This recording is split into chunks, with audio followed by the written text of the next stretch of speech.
The city of Solon lived a calm and measured life. Trade was actively carried out here, and new faces appeared in the city every day. One of those faces was happy to finally find himself here. It was a world traveler who took up a new body when his old one was destroyed. He was incredibly lucky, because his new body belonged to a noble family. Seeing family signs, they were welcome everywhere. This meant that the traveler could start a new life without fear. He took a deep breath, determined to change the world. But later on, events began to unfold not so rosy. The local ruler read the hero his father's will. Every now and then the ruler mentioned the name of Venger, who was the owner of the inheritance. The hero couldn't wait to find out what it all meant. Richard was afraid to hear words about how he had received nothing. After a short pause, the ruler suggested that Richard renounce his surname. In exchange, the half-brother would give Richard a small compensation. The ruler waved his hand and a chest was brought into the hall. Then they opened it in front of Richard and showed him gold coins. Richard did not radiate sadness, even seeing the benefit in such an outcome. Seeing the hero's reaction, the ruler believed that excesses had been avoided. But then the hero chuckled intricately. He said that the family name was dear to him, and not only because of his memory. In response, the ruler decided to verify Richard's intentions. With a sly smile, Richard demanded much more money. This answer confused the ruler. And yet the ruler was ready to take such a step. Suddenly a tossed coin jingles. Richard readily agreed to the new conditions. Afterwards, the hero started talking about barbarian slaves. The ruler became interested in what he heard. The ruler believed that Richard wanted to buy them and create his own army. Despite warnings about the dangers of this undertaking, Richard confirmed the ruler's fears. However, the ruler had no intention of interfering with Richard's plans. Moreover, he ordered that the hero be taken to the Colosseum to select goods. However, inside, the ruler had a special attitude towards Richard. Afterwards, the events moved to the street where the carriage was driving. Comfortably located inside her, Richard hummed a song. It was a ballad about wanderings, the origin of which the hero was unable to explain. Along the way, Richard remembered his beginnings in this world. Thanks to the Lord's system, Richard managed to survive and hone many skills. Initially, the hero's plans for his life in the new world were somewhat different, but thanks to the madness of his dissolute father, he got a good surname. For a person living on the street, this was pure happiness. After which, the first thing Richard did was to hurry to leave the former city. The hero's memories were cut short when the carriage suddenly stopped. Richard looked up, seeing the towering walls of the Colosseum. Once inside, he started talking about slaves. Richard spoke of his desire to purchase, as well as the permission of the local ruler. The steward was a little upset, thinking that Richard had come to watch the fight. At the same time, he warned the hero that the local inhabitants were fierce. Along the way, Richard was led past cages containing various strange creatures. The host presented the creatures, noting their hunting capabilities. Then Richard began to look at the specimens in the cages with interest. He even thought that he would be able to tame them. Naturally, such a stupid attitude frightened the manager. But then Richard made it clear that he was in charge of everything. Moreover, the hero planned to have the best of the barbarians at his disposal. After all, no one knew that Richard had one ace up his sleeve. That same Lord system, invisible to others. Having activated something, Richard stepped onto the podium. Below him, he saw a group of slaves. Next, he began to turn to the savages. Richard explained that he bought out those. The hero openly spoke of their impending fate as slaves, but offered freedom if the slaves defeated him. After saying this, Richard jumped off the pedestal with a cheerful air, landed on the ground with a bang. He immediately shouted that if he won, the slaves would fight for him. Suddenly, the crowd of slaves began to part. One of them came forward and was interested in Richard's speeches about battles.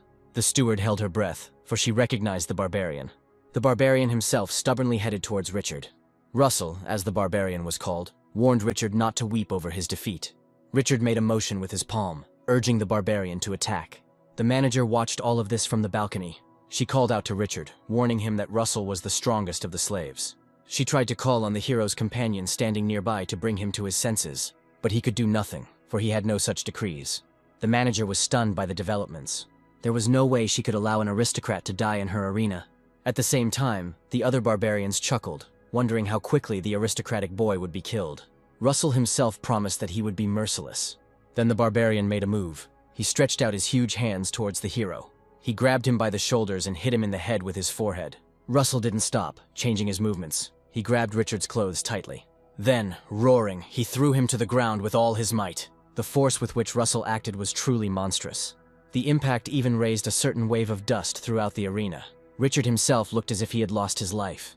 Having finished, the barbarian laughed, because he expected at least some resistance from the aristocrat. Moreover, all the fun ended in a split second. The other barbarians admired Russell's strength. At the same time, the manager almost lost consciousness. After all, If Richard died, she would have to pay an incredible fine. And then, with a tenacious grip, a hand grabbed Russell's leg. The barbarian stopped and quickly looked back. He was distraught to see Richard rising to his feet. The hero managed to shock everyone with his resurrection. Now, Richard was preparing his own fist swing.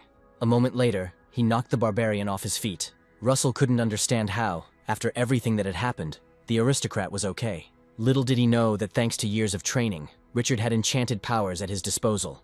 Moreover, the aristocrat wanted a continuation. In response, the barbarian bared his teeth, after which he quickly rose to his feet, shouting insults along the way. At that very moment, Richard grabbed him by the hand. He pulled the barbarian towards himself, and thereby knocked him to the ground. Another moment and the victory was Richard's. However, the barbarian did not accept defeat. Russell wanted another sparring session. Richard grinned, but accepted the challenge. The other barbarians did not understand how Richard had managed to defeat one of them at all. Continuing to stare, surprise overtook them again. After all, Richard repeated his technique. Russell was knocked down again. Then bad luck befell him again. And again he was beaten. Despite a series of defeats, Russell continued to stubbornly rise. Barely moving his tongue, he wanted to continue. He convinced himself rather that he was still able to fight. Seeing his condition, the other barbarians called on Russell to surrender. At that very moment, someone's piercing but gentle voice was heard. A tall figure with beautiful breasts appeared, calling for a stop. The barbarian woman who was going to fight in Russell's place stepped forward. At the sight of her, the other barbarians began to utter war cries. They knew that with the appearance of the owner of the horns, the aristocrat had come to an end. Moreover, Richard himself was now turning to the barbarian. She chuckled, clutching the chain tightly in her palms. She hoped that the aristocrat would keep his word if he was defeated. Richard assured that he was a man of his word. Hearing this, the barbarian woman rushed forward. The hero was alarmed, not expecting the barbarian to be so fast. He glanced at the system where the barbarian was listed as a hero. A second later, Richard felt a powerful blow. Only by putting up a block did the hero manage to stay on his feet. Richard took a deep breath, as this was his first encounter with a hero-level character. He was eager to test the barbarian's strength. At that very moment, the owner of the horns jumped. Using all her power, she was about to bring it down on the aristocrat. Richard jumped back and a crack formed in the place where the barbarian's blow had landed. The other barbarians shouted in support of one of their own. The manager was crying, because her arena was suffering from the fight. The escort frowned, not expecting that the barbarian woman could be so strong. Moreover, the other barbarians encouraged her with all their hearts. Under their slogans, the barbarian dug up a huge layer of earth, which she piled onto her hands. Next, she took proper aim, after which she threw a stone. She, naturally, flew straight at Richard. The collision occurred, and a huge curtain of dust formed at the site of the impact. Unable to bear the destruction any longer, the manager came down. Shedding tears, she cried that the barbarian had killed the aristocrat. The other barbarians were filled with joy, anticipating their freedom. Russell, on the contrary, was disappointed in Richard, whose abilities were not sufficient. And then the huge boulder shook. A cracking and crunching sound was heard from underneath. Richard was alive and even enjoyed the barbarian's attempt. Of course, he surprised everyone. A share of the surprise also touched the barbarian woman. She asked if Richard was ready to continue the fun. The hero grinned and winked, explaining that brute force was not enough. Then, unexpectedly, the barbarian ran around Richard. Using the chain from her shackles, she tied them around the hero's throat. Afterwards, she urgently pulled the chain back. Richard couldn't help himself and collapsed. Standing opposite, the barbarian wanted to receive recognition that the aristocrat had lost. At first, Richard tried to say something, but it came out more as a hiss. However, when the chain broke, the hero admitted that the woman in front of him was irresistible. Those who saw this had their jaws dropped. Russell couldn't believe his eyes at all. After all, with just one movement, Richard was able to break the chains. The barbarian herself was confused, because the chains that held her back were broken. Meanwhile, Richard stood up and dusted himself off, simultaneously naming the barbarian's positive traits. The woman herself was infuriated by the fact that the aristocrat had been pretending all this time, so she took a deep breath. After which, she screamed a call to Richard to fight to the fullest extent. The hero nodded approvingly. After all, from now on, everyone was ready to give it their all. Richard was the first to attack. Without breaking through the defense right away, he launched an attack. But in this case too, the barbarian woman dodged the blow. The barbarians who watched this spectacle shuddered. After all, in terms of speed, the aristocrat surpassed the barbarian. At some point, his powerful hand pressed the barbarian to the ground. She kicked and tried to escape from the grip. In the end, she was forced to admit her defeat. At that very moment, Richard raised his fist. Expecting death, the barbarian closed her eyes. However, she remained alive, and the shackles on her wrists were released. She looked at her hands uncertainly. What was done, Richard called a choice. Subsequently, he turned to all the other barbarians. He gave them a choice: join him or suffer defeat. Then the hero extended his hand to the barbarian. Without waiting a second, she grabbed it tightly. Having risen to her feet, she now addressed all the barbarians. Pointing to Richard and kneeling before him, she called the hero the new leader. Finally, Richard himself spoke and introduced himself. After hearing all this, the barbarians began to reconsider. After quickly discussing what had happened, they unanimously decided to join Richard. The arena manager watched the event in confusion. The escort opposite was not surprised, since Richard was the bearer of a strong family name. At this moment, Richard turned around deliberately. The system noted that a ton of barbarians were immediately sending their requests to the hero. Naturally, Richard accepted them. From now on, Richard's plans were truly grandiose. Not wanting to repeat the mistakes of his predecessors, he set out to create his own reality. Having captured the barbarians, Richard took the first step. But manpower was only half the battle. Now, Richard was heading to a well-known store in the city. He had to dress his newly formed army. The barbarians' eyes lit up as they followed Richard into the store. They looked at the various garments with delight. The shop owner, Negan, greeted the visitors. Richard got straight to the point, talking about weapons. The gnome winked slyly and leaned against a random area of the wall. The pressure of his palm moved the inconspicuous stone. At the same time, the sign on the street changed, now indicating the sale of weapons. Before the eyes of the astonished barbarians, the store itself began to be rebuilt. Soon, instead of clothes, various swords and axes were displayed on the stands and shelves. Surprised by their quality, the barbarians began to grab and examine the weapons. Having studied the assortment, Richard began to voice what weapons should be issued to the barbarians. Then he poured a bunch of coins onto the table. Sighing, the aristocrat admitted that he no longer had it. The gnome's behavior changed after seeing the amount. He frowned, making it clear that he did not do business with the poor. However, Richard urged Negan not to rush to conclusions, after which the hero reached for his sword. After all, Richard offered his luxurious weapons as payment. The dwarf was shocked when he saw the sword. After all, it was the legendary Snake Slayer. Considering Richard to be a big shot, the dwarf decided not to contradict him again. So, by handing over the sword, Negan agreed to give the aristocrat a loan. In response, Richard turned to his barbarians, ordering them to take whatever they needed. There was nothing to do, and the dwarf ordered that the barbarians be supplied. It was then that the barbarian woman approached Richard with a question about the future. The hero grinned in response.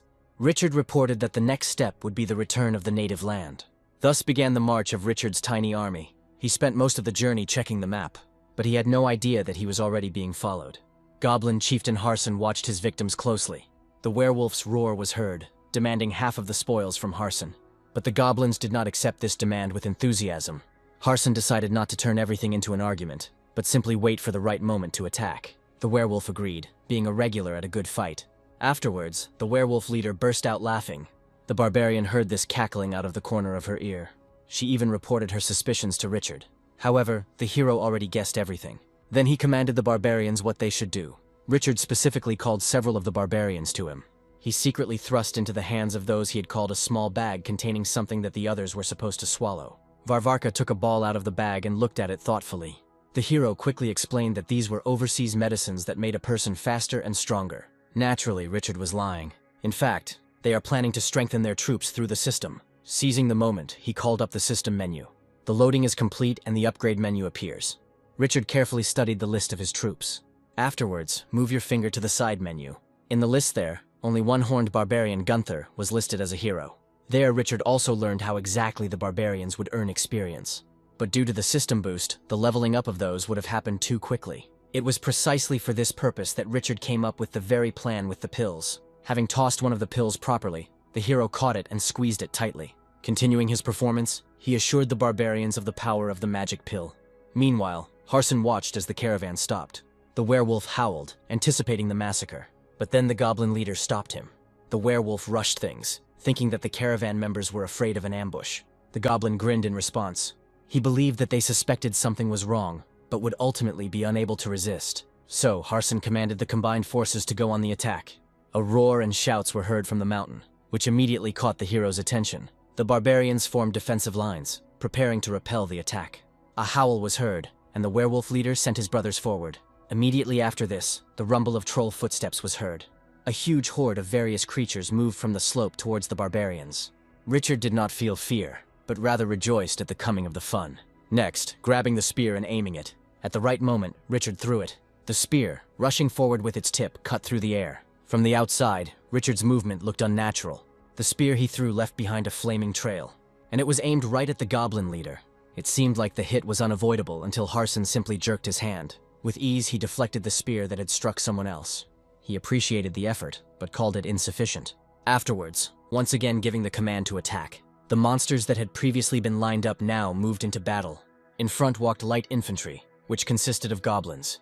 They moved towards the barbarians like an avalanche. They were afraid of such a number of enemies, seeing no chance for their victory. Moreover, behind the lines of goblins, werewolves were rushing with grinning teeth. At some point, a fight broke out. The barbarians fought desperately, but their resistance was in vain. One by one, they were defeated. At some point, the barbarians were completely surrounded. One of them did not want to die ingloriously, and therefore, he moved forward with a spear. As a result, I was unable to take a single step. A bloody massacre reigned on the battlefield. The barbarians bought by Richard died one after another. Gunther's cry was heard, wanting to know from her master what to do. In response, the hero asked to give him another spear. Richard explained that he did not intend to defeat all his enemies. He was looking for that one, right goal. At some point, his gaze caught on something. And then, Richard made a sudden move. Gaining speed, he completed a turn and prepared to swing. At some point in time, the tip of his spear became hot and a flame appeared on it. Gunther was shocked to see this. Having added the desired effect to the weapon, Richard took aim. After which, he launched his spear with destructive force. It flew into the enemy formation, hitting one troll straight on the head. Because of this, of course, panic broke out in the enemy lines. The werewolves were the first to run away in terror. The goblins and everyone else followed suit. Richard chuckled, remembering the advice that you should always hit the biggest one first. The barbarians were also inspired and began to chant Richard's name. Gradually, the advantage began to shift in favor of the hero's army. The surrounded barbarians began to find a way out of even the most difficult situations. However, not all of the opponents lost heart. The werewolf leader continued to fight desperately. Suddenly, he was pierced by a spear. It was Richard who continued to look out for important targets. The barbarian held his breath, because the boss saved him. Having finished throwing his spears, Richard reached for his scabbard. Drawing his sword, he ordered the barbarians to attack and finish off those fleeing. Thus began the offensive of Richard's forces. Gunther also rejoiced, realizing that all this time Richard had been aiming at the leaders of the attackers. At the same time, the hero was looking out for the last leader of the raiders, whom he had missed. Just then, one goblin clicked his teeth. Being ahead of his fellow tribesmen, Harson did not understand how they could not cope with ordinary people. Richard came out to that. Richard laughed at this, calling goblins an inferior race. The goblin grinned, letting Richard know that no one in the area would help him. The hero thanked Harson for the information, after which he apologized for any future pain. The goblin chieftain took a defensive stance as he saw the man draw his sword. Pointing his sword towards Harson, Richard smiled. A moment later, the goblin chieftain was easily cut down. The other goblins flinched at what had happened. It was the first time they had seen their leader fail. At that very second, Gunther gave the command. With a war cry, the barbarians rushed at the goblins who were frozen with fear. The goblins' panic was so great that they didn't even try to defend themselves. Right now, the system gave Richard a notification, because his barbarians had leveled up. And indeed, they themselves felt that during the battle they had become many times stronger. By the end of the battle, the barbarians even managed to subdue 2 trolls, which Richard decided to use. Gunther also spoke up, saying that she had found a certain map of the goblin leader. Having opened it, the hero praised the Horned One for the find. Having finished studying the map, Richard was filled with a new thought. Now he announced that the next stop would be a high mountain fortress. After some time, the journey continued. Richard noted that the trolls were surprisingly resilient. Taking advantage of the moment of peace, he called the system. Richard found that at the end of any battle, the system rewarded him with points. However, at this moment in time, the hero could not spend them. So Richard converted points into improvements to standard skills. Thus, he once again increased his swordsmanship. Moreover, Richard was limited by the peculiarities of his body. Because of this, he could only develop brute force. Richard didn't even notice how hours passed while he was thinking. Gunther informed him that the fortress was already very close.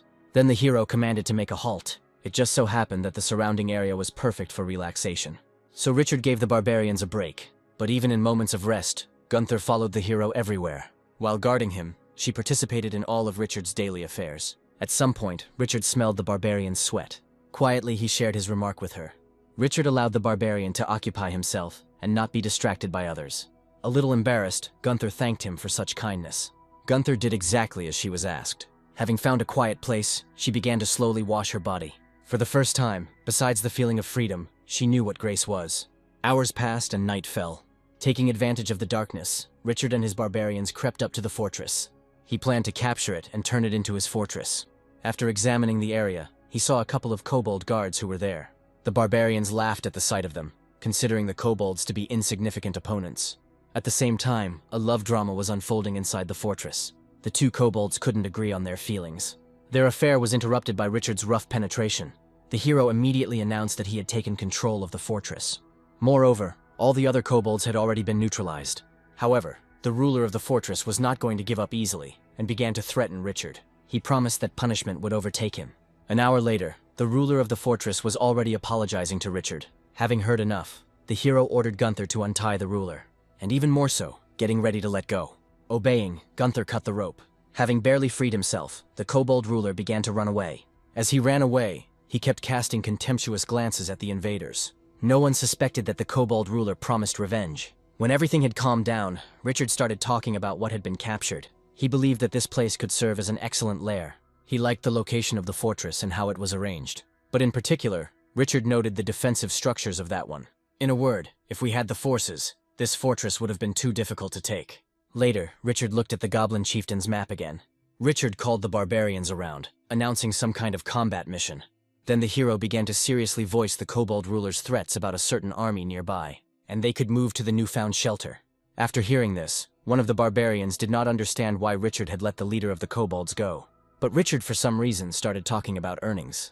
Taking out the coin, he began to compare it with one cobalt. Then he took out and threw several coins into the air.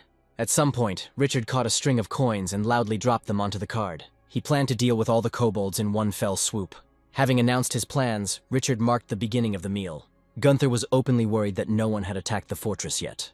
At that very moment, one of the barbarian sentries appeared. He announced that an enemy detachment had appeared nearby. Having listened to the end, Richard abruptly stood up from his seat. Having called the future event a prophet, the hero called out to all the barbarians to prepare for battle. A minute later, Richard was observing the enemy camp. There was something else that was disconcerting about the way the kobolds behaved. Looking closely, he saw a green tint to those, believing that the kobold ruler called the goblins for help. Having decided to go on reconnaissance, Richard took with him only Gunther's detachment. Moreover, Richard planned to sort everything out as quickly as possible. The night continued, and the action moved to the enemy camp. The goblins were snoring peacefully there. At some point, the edge of one tent was pulled down. The goblin sleeping inside quickly opened his eyes. He managed to see Gunther burst in with her sword at the ready. As quickly as possible, the barbarian cut down the goblin. A massacre began in the enemy camp, but all this confused Richard. He watched his barbarians, judging them to be already skilled soldiers, capable of discipline. And Richard owed these metamorphoses to the system. The battle quickly came to an end, and the barbarians mocked the unsuccessful goblins. It was then that the ground beneath their feet began to shake. And then there was some kind of explosion. Something burst out of the ground, breathing heavily. A creature appeared, blowing steam from its mouth. The barbarian clenched his teeth, barely able to pronounce the name of the goblin dragon. The other barbarians looked at the creature with curiosity. One of them explained to the others that the creature, being a goblin, had the blood of dragons in its veins. Immediately, a growl was heard from the green creature. As if on command, other goblins began to dig themselves out from under the ground. In a matter of seconds, the goblins numbered in the dozens. Gunther had warned Richard that a goblin like that was no easy task, and the goblin dragon himself did not stop talking. With a cry, the earth cracked once again. From there, something truly massive appeared, something that took everyone by surprise. Naturally, the barbarians were shocked by what they saw. Now riding a lizard, the special goblin taunted his opponents. In the name of the dragon's blood, he was going to punish the insolent ones. Unable to bear his bragging, Gunther rushed forward. She deftly threw the spear, which, however, bounced off the lizard's forehead. For the first time, Gunther saw that her strength had failed her. The goblin in particular laughed and began to belittle Gunther for expecting to achieve victory so easily. Varvarka clearly understood that she found herself in a hopeless situation. Luckily, Richard arrived in time. He ran forward and grabbed the lizard's paw. The hero's grip was incredibly strong. The feet pressed into the ground, leaving dents on it. At some point, Richard used all his body power. Pulling the lizard towards himself, he screamed at the top of his lungs. Afterwards, throwing him aside, the lizard was overturned, and underneath it, a clearly visible pool of scarlet blood was spreading. Seeing this, all the goblins were taken aback. Once again, Richard demonstrated his incredible strength. The surviving special goblin didn't understand how something like this could have happened. Walking up to him and giggling, Richard suggested that the goblin surrender. But the goblin quickly found his axe. The special goblin clutched him tightly in his palm and roared that he would not give up under any circumstances. The answer was a loud slap. This is how Richard responded to the insolence of a special goblin. Having finished with this, the hero straightened his cloak, At this point, his business in this place was completed. In the time that was available, Richard began to study the system again. He enjoyed watching his people actively level up. Completely absorbed in this process, Richard scattered the skills of his barbarians. A couple of minutes later, the barbarians were showing off their trophies, but the catch for money didn't make them particularly happy. Richard sighed knowingly, as everyone had had hard times. Later, the situation also affected the captured lizard. Richard licked his lips and wondered aloud about the taste of the creature's flesh. Having traded hunger for mercy, Richard decided to ride a lizard. Things were settled and Gunther urged her boss to return to the fortress. Some time passed, and it was already broad daylight. Richard gasped as he discovered that the store had finally been unlocked in the system. Unable to resist, he made the purchase as quickly as possible. Out of nowhere, a spear began to materialize in the world. When the process was complete, it fell straight into Richard's hand. Gunther witnessed the use of special magic. However, Richard did not answer her, because he was distracted. The scout reported seeing a group of werewolves robbing something. Opening his telescope, Richard stared in the direction indicated. He observed a rich caravan that had fallen into a trap. Richard suspected that the caravan was anything but simple. The hero hoped that the local businessmen could be very useful in the future. Meanwhile, the werewolves demanded wallets in exchange for their lives. The merchant warned the werewolves to avoid violence, threatening them with an army. The werewolves burst out laughing, because they were bandits and were not afraid of the threats of the regular army. Suddenly, security intervened, urging the merchant to flee. However, the merchant did not have time to take even a couple of steps. He was cut off, and the poor guy was already ready to part with the money. But the werewolf was no longer in the mood to bargain, and only wanted blood. At the very last moment, the spear created by Richard pierced the flea-bitten one. A terrible pain pierced the werewolf, and he howled. The rest of his fellow tribesmen were in shock. At that very moment, Richard noted that the spear had performed excellently. Afterwards, Gunther's cry was heard. She commanded the other barbarians to go on the attack. Dense ranks of barbarians approached the werewolves. In the upcoming battle, Richard did not plan to take part, but only to observe. Thus the battle began. The barbarians' menace and bloodthirstiness suited Richard just fine. The hero assumed that these factors would be enough for his army to defeat any enemy. Losing the battle, many werewolves rushed to flee. Panic spread, as did rumors of barbarians who had previously destroyed the alliance between goblins and werewolves. After that incident, many spoke with trepidation about one person, and these rumors concerned Richard as the legendary Lord of the Wildlands. In this regard, the escape of the remaining werewolves was only a matter of time. But even in retreat, they were struck by misfortune in the form of the lizard Richard. Having emerged from the ground, it began to tear and throw werewolves. The hero was satisfied with the results of the battle, no longer worrying about the potential of his army. Soon the voice of one of the barbarians was heard, reporting on the massacre of the last bandit. The battle ended, and civilians were able to leave their shelters. They were genuinely happy about the unexpected help. Richard hinted that the best reward for saving them would be hard coins. One of the rescued women expected such a reaction from the aristocrat. And then, an elf looked out of the cart. Having landed on the ground, the elf introduced herself as Annie. At the same time, she imagined the man behind her, whose name was Rudo. Finally, she bowed to her saviors. Richard smiled and began to praise his barbarians. Suddenly, Annie turned to the hero for help. Interested, Richard asked again. The elf pointed out the deplorable state of the caravan after the attack. Annie hoped for temporary protection from Richard. The hero was not averse to helping out, but immediately made it clear that he would have to pay. Upon learning of this, Annie instructed Rudo to bring something. A minute later, a canvas was opened in front of Richard, in which the sphere was hidden. Suddenly, Annie threw the sphere into the air. The sphere hovered above the ground, and the elf explained that it served as a means of communication. It just so happened that reinforcements for the caravan would arrive only in 3 days. Richard grinned slyly, becoming more and more convinced that the caravan was anything but simple. In the end, the hero extended a helping hand to the elf. Annie entrusted her life to Richard. A couple of hours later, the action returned to the mountain fortress. The elf was busy preparing healing potions. Watching her, Richard suddenly became alarmed. After all, Annie didn't use just any potion, but a truly legendary one. For just 1 ampule of such a potion, Richard could easily create a second army of barbarians. These thoughts accompanied the hero until the night. In the middle of the night, at the walls, Annie was informed that the caravan's human resources had suffered greatly. The news of the loss touched the elf's heart. Rudo added that it was only thanks to Richard that many were saved. Since the conversation turned to Richard, Annie wanted to know his opinion on that. Rudo first of all noted Richard's valor. After all, the hero came to the rescue without hesitation. It was precisely at that moment when the situation seemed hopeless. Rudo was very pleased with the profits the Lord's soldiers were making. After all, in a short period of time, they were able to easily defeat the seasoned bandits. Finishing his reflection, Rudo said that everyone was alive only thanks to the intervention of the Lord.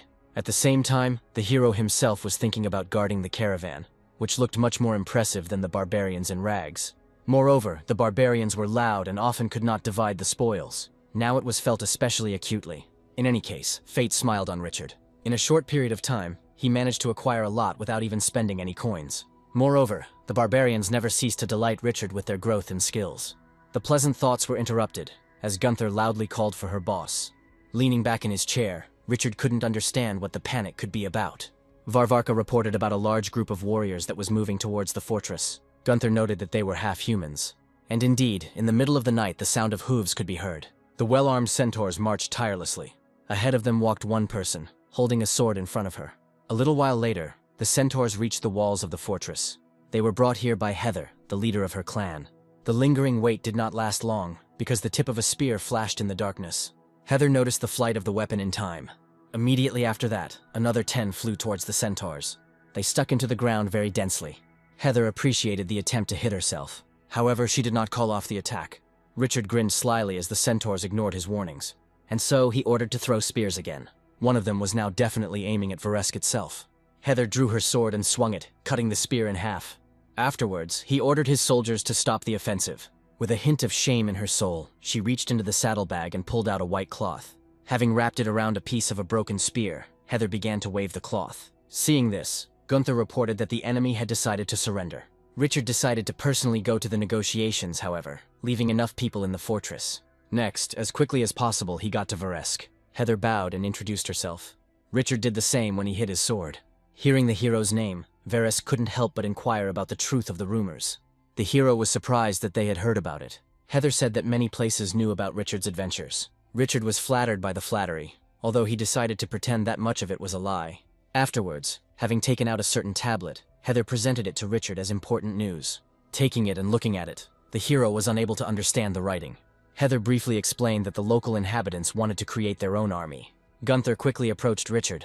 Varvarka knew the language on the tablet, which indicated that the kobolds were planning to drive Richard out of the fortress. However, the news of the attack did not upset the hero at all. Heather tried to convey the seriousness of the situation, as the kobolds had even attracted shamans to their side.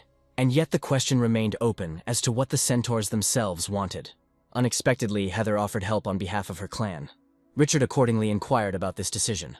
Heather made it clear that she would never side with the bandits. She began to tell how her people lived before. Once upon a time, centaurs were known as a peaceful and hardworking people. With Richard's support, Heather planned to revive these times.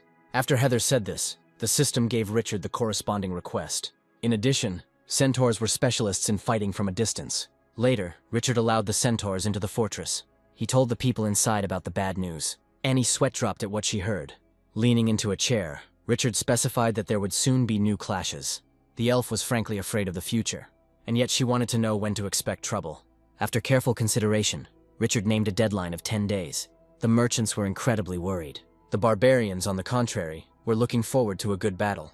Heather tried to calm everyone down, reporting that the enemy army was still disunited. The hero accepted this news. He decided not to put anything off, and to start preparations immediately. Pretty soon, he was informing everyone about a certain strategy. Of course, everyone was interested in Richard's words. However, he was in no hurry to reveal the details of his plan. Moreover, having first of all a request to the elf. Annie looked at him with tired eyes and waited. Then, Richard asked the elf to lend him a lot of money. Without hesitation, she agreed. Richard thanked and bowed in return.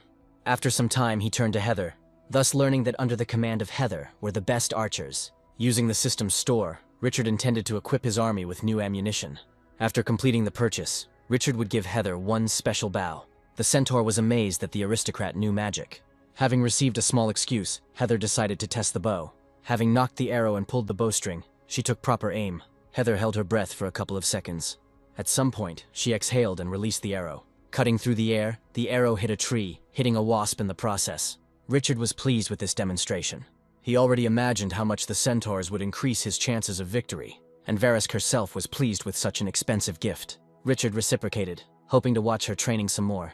But then, a tired-looking Rudo appeared. He reported that the caravan's reinforcements had been attacked. Of course, Richard could not ignore this event. It so happened that the aid sent was ambushed. Richard and the others arrived and saw Annie's strange behavior. The elf sadly reported that all reinforcements had been destroyed. Richard approached the scene of the massacre and began to examine it, ultimately deciding to send Annie and the other caravanners to the city immediately. In response, I received a firm refusal. The elf didn't want to just up and run away, especially leaving the wounded to their fate. After listening to her, Richard grinned.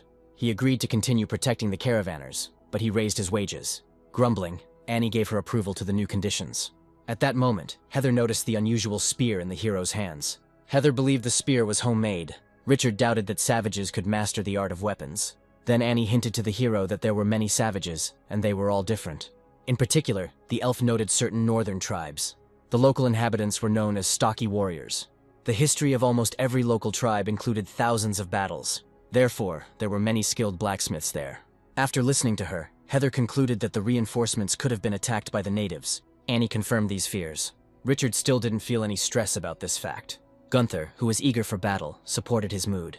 The hero liked the barbarian's attitude, and the idea of fighting everyone at once. Then about 10 days passed. In the high mountain fortress, troop training continued tirelessly. At some point, the scouts reported the discovery of the enemy. Richard wanted to know how far they were. Scouts reported a huge tent camp nearby. They believed that the next day, the enemies would be ready to attack. Smiling, Richard said that this was exactly the moment he had been waiting for. A little later, trumpets howled over the fortress. Drawing his sword, Richard prepared his army for battle. He gave a war cry calling for battle. In response, there were cries of approval from the barbarians. The ranks of the barbarians parted, and the centaurs galloped forward. This time, Richard himself decided to wear protection, feeling the weight of the armor for the first time. Annie showed up, wanting to know about the battle plan.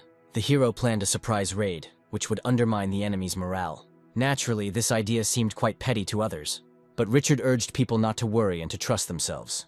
Later, the scene moved to the valley below the mountain. One of the military leaders watched his enemies in response. The werewolf planned to stage a counter-battle, but the kobold ruler asked him not to rush. He spoke of Richard as a very strong opponent. The werewolf did not trust him. He pointed to the huge army that was behind him. At that very moment, Richard made a speech. He accused the savages of cowardice and insignificance. On the other hand, the werewolf commander sent troops into battle. Seeing this, Richard gave a signal to Heather. Along with that, the other centaurs released a hail of arrows. Their fall caught the first ranks of the savages. As the troops closed in, Richard's lizard rushed forward. In response, spears flew from the savages, but their tips could not pierce the lizard's thick skin. So, the next blow from the shelling fell on the barbarians.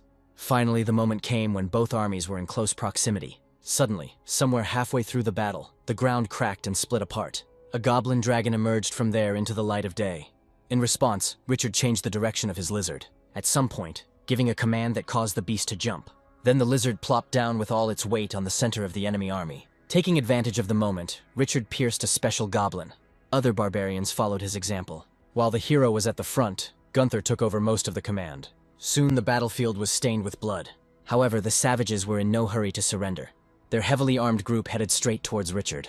Richard took a defensive stance, which caused his weapon to be damaged, and he himself was eventually thrown off the lizard. Luckily for himself, the hero landed safely. He even admitted that the savages with hammers were good. Otherwise, taking his trident, Richard went to intercept the themes. As quickly as possible, he intercepted the first of them. Then he took hold of the whole parts of the trident, preparing to carry out a thrust. A lunge is made and another savage is defeated. The hero moved mechanically. No emotion appeared on his face. Even the barbarians noticed such strength and composure. The battle continued and the ranks of the savages melted away. The commanders of the savage army were shocked by this development of the situation. So it was decided to involve a shaman. Dressed in bone robes, under the glow of the fire, the shamans began to cast a spell. Their secret words flowed into a viscous song, until at some point in time they awakened something. The leaders of the savage army took heart, believing that now the barbarians would be destroyed. The battlefield unfolding nearby did not escape Richard's gaze. After all, right now, something like a fireball was flying across the sky in that direction. But that force was controlled and managed by one of the shamans. At some point, the fireball took the shape of a dragon. Richard turned, calling his army to be ready. A second later, the force collapsed onto the battlefield. An incredible fiery glow was created. Such power managed to impress even Richard. A minute later, one after another, fireballs began to crash into the battlefield. A look of uncertainty crossed Richard's face. As this was the first time he had been injured, he began to think about how to deprive the enemy of such power. He remembered the moment when he saw how the shaman controlled everything with her cane. At that moment, Heather came to the hero's aid. Richard was glad to see her, as he had plans for the centaur. Pointing towards the shaman, he demanded that Heather shoot her. Having completed the gesture, Heather gave a command to her centaurs. They prepared their bows, and then Heather gave the order. Even she herself prepared to fire. At some point, the sky was darkened by a rain of arrows. The enemy army command saw this. Realizing that the shaman was in danger, shield warriors were sent to protect him. At the same time, Richard did not stand idle and threw his spear. For now, the werewolf warlord was pleased that he had managed to save the shaman. He had no idea how quickly the spear was approaching him. When the spear reached its target, the werewolf's breath stopped. Only a second later did he realize that the tip of a spear had pierced his body. After which, the werewolf warlord fell backwards. With his weight, he broke the ranks of the shield bearers, accidentally pushed the shaman, causing the destructive magic to go out of control. So now, fireballs were falling randomly all over the battlefield. A veritable fiery hell reigned everywhere. The magical flame burned and melted everything it touched. As a result, the ranks of the enemy army began to thin. Richard grinned, because he managed to force the savages to open fire on their own.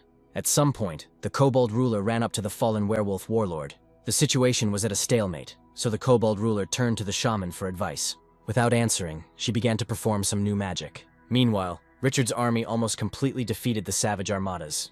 But just now, Richard noticed something. The previously defeated savages, strangely arching and groaning, rose up. The hero was taken aback, because it was the effect of blood magic. Wheezing and staggering, entire ranks of previously defeated enemies rose up on the battlefield. Not a minute had passed before they were running towards Richard's barbarians. Having no other choice, the hero drew his sword. Then he attacked the first rebel. With 1,000 swings of his sword, Richard cut down the risen werewolf. There was no time to rest, because another rebel swung his club at the hero. Dodging to the side, Richard pulled off his trick again. And again 100 or 2 quick sword swings fell upon the savages. Under the pressure of Richard's fury, the limbs of his opponents flew in all directions. Like a sharpened knife, the hero cut his way forward. His barbarians were not lagging behind in this matter either, in particular Gunther, who set an example for other warriors. Continuing to move, at some point Richard managed to reach the command of the enemy army. At the sight of this, the kobold ruler fell into a stupor. Seeing that Richard had no intention of attacking, the kobold ruler placed the shaman on himself and began to run away. Not wanting to allow them to escape, Richard took off his helmet and threw it at their backs. The shaman screamed and fell from the kobold ruler's back. Richard began to approach her, grinning maliciously. Having barely come to her senses, the shaman turned her frightened gaze to the hero. A little later, having captured the shaman and the kobold ruler, Richard returned to his people. Gunther reported to the hero about the losses, as well as those barbarians who needed urgent help. After hearing this, Richard threw the shaman to the ground. Richard demanded that the shaman provide assistance. Having introduced herself as Modal, the shaman bashfully looked away, admitting that she had been forced to speak out against the barbarians. But Richard didn't really like the answer. So, in order not to anger the hero further, Modil quickly began treatment. A couple of secret words and a few hand gestures, after which the barbarian came to his senses. Gradually, strength returned to his body. Those who watched this process were amazed. After all, the barbarian's serious wound literally healed before our eyes. After finishing her treatment, Modil began to breathe heavily, saying that she was incredibly tired. The barbarians were still impressed by the miraculous healing of their brother. Richard appreciated Modil's skills, which could be useful for more than just destruction. Afterwards, the question of the battlefield was raised. Richard ordered that the trophies be collected and all surviving savages be enslaved. The hero received so much experience and points that notifications in his system poured in one after another. But their flow was so endless that at some point, Richard couldn't even process it. At some point, the hero was interrupted, because Gunther asked about Modal's fate. Richard handed the shaman and the kobold ruler over to the Horned One, after which he ordered them to be interrogated. At this point the day came to an end and late evening arrived. Richard was once again immersed in sorting through notifications and other system-related things. In particular, right now he was busy leveling up Varesk's skills. As usual, someone suddenly burst into the hero's room. It was Heather, reporting that nothing could be learned from the prisoners. Then Richard smiled, deciding to demonstrate a way to extract information. Afterwards, the action moved to the dungeon. Modal was glad to see the hero, asking him to drive away the barbarians. But Richard started the conversation with questions. Modal was adamant, not intending to make any revelations. Then the hero sighed. A moment later, he punched the shaman hard. Heather was shocked by such supposedly productive interrogation methods. Richard picked up Modil from the floor and asked her the question again. Fearing repeated violence, this time Modal told him everything. At the same time, Richard learned that during the battle he had managed to kill all the warriors previously gathered by the kobold ruler. Richard accepted the shaman's answer, but promised to punish her if she lied. Modal was almost in tears, but she swore that she was telling the absolute truth. Then Richard turned the conversation to the number of spells that Modil possessed. In a way bragging, she called herself the best fire mage, but she explained that each shaman had his own power. It turned out that Modal's power was unique in its own way. After listening to the explanations, Richard concluded that the wild people were dangerous.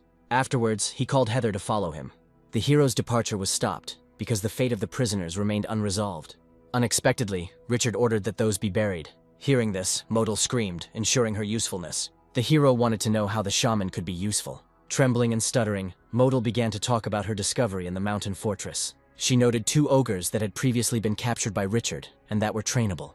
Modal assured that they had high magical potential. Modal asked to believe that she could create something more from the stupid orcs, promising to teach them the wisdom of shamanism. About 2 days have passed since that conversation in the dungeon. There was some painstaking work going on in the area. The slaves captured by Richard worked to the point of exhaustion. From the side, the hero watched the progress of the work. Heather reported that the enemy fort would soon be destroyed. The plan was to use the materials obtained to recreate a new and better fortress. Richard already imagined how the new building would look like a formidable castle. Nevertheless, Richard considered it important to reconnoiter the area. Heather wanted to know if the hero was planning to pursue the remnants of the enemy. Chuckling, the hero assigned this role to Heather herself, thus, in a peculiar way, testing the centaur's loyalty. Moreover, he promises that Heather and the centaurs will become much faster than before. Heather glanced at her hooves, confirming that she had been feeling a strange lightness in them lately. Meanwhile, Richard asked the centaur to return if things went badly. Having received the task, Verisk and her people went on reconnaissance. Having finished here, Richard decided to visit the shaman. The action moved to the nearby forest, where the ogres were training. They broke trees with special skill. Modal watched them with sadness. At some point, Richard appeared behind her. The hero saw that despite all the efforts, the progress in training the ogres was small. Modal wasn't particularly happy with the hero's appearance, nor with the way she was being treated.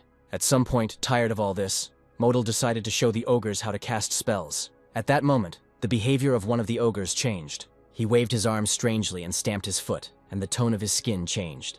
This is precisely the effect that Modil has been striving for all this time. Thus, one of the ogres became immune to wind magic. Still, the ogre's ability pool was still quite limited. Richard saw no reason to be upset, especially since even with limited magic, the ogres could be useful. His communication with the shaman was interrupted when Annie appeared. The hero turned around, glad to see her. It so happened that the road again led the elf to Richard. Richard approached the cart, inside which he found coal. Richard couldn't help but wonder why the elf needed so much coal. Annie explained that the goods were intended for the gnomes. The exchange with them was very profitable. After all, Annie was the main supplier of iron. Moreover, the elf decided to explain where the dwarves got so much wealth for exchange. It turned out that the gnomes living not so close by had discovered some extremely rich vein. As they were talking, an eagle carrying a letter landed on Richard's hand. Having revealed this, Richard read out a message from the ruler of the nearest city, who was calling all the aristocrats to a meeting. At that very moment, Richard was found by Heather. The hero did not expect the centaurs to return so quickly. Heather was silent for a while, then bowed to the hero. She reported that the savages no longer posed a danger. But besides this, Heather also reported a discovery that consisted of a mountain of dwarf bodies. Heather was never able to find out from what or who they died. But this question did not hang in the air for long. The hero interrupted her, suggesting some kind of monster. Heather was shocked that Richard had figured it out. But the hero drew his conclusion from the letter, which directly spoke of a threat. However, Richard did not plan to flee from danger. Annie wanted to know what steps the hero was going to take. But the hero only hinted that the elf's deal would not take place, which meant that the coal had to be given up. Annie was stunned, completely unable to understand Richard's logic. A little later, Richard visited the centaur campsite. Leading Annie along, he presented her with the forge. The hero openly admitted that he had taken up forging his own weapons. After walking some more distance, he reached Gunther. Varvarka was ready to present her boss with a special weapon. In anticipation, Richard took hold of the edge of the canvas. At some point, he pulled himself together, which surprised many. Without really understanding, they looked at the cannon.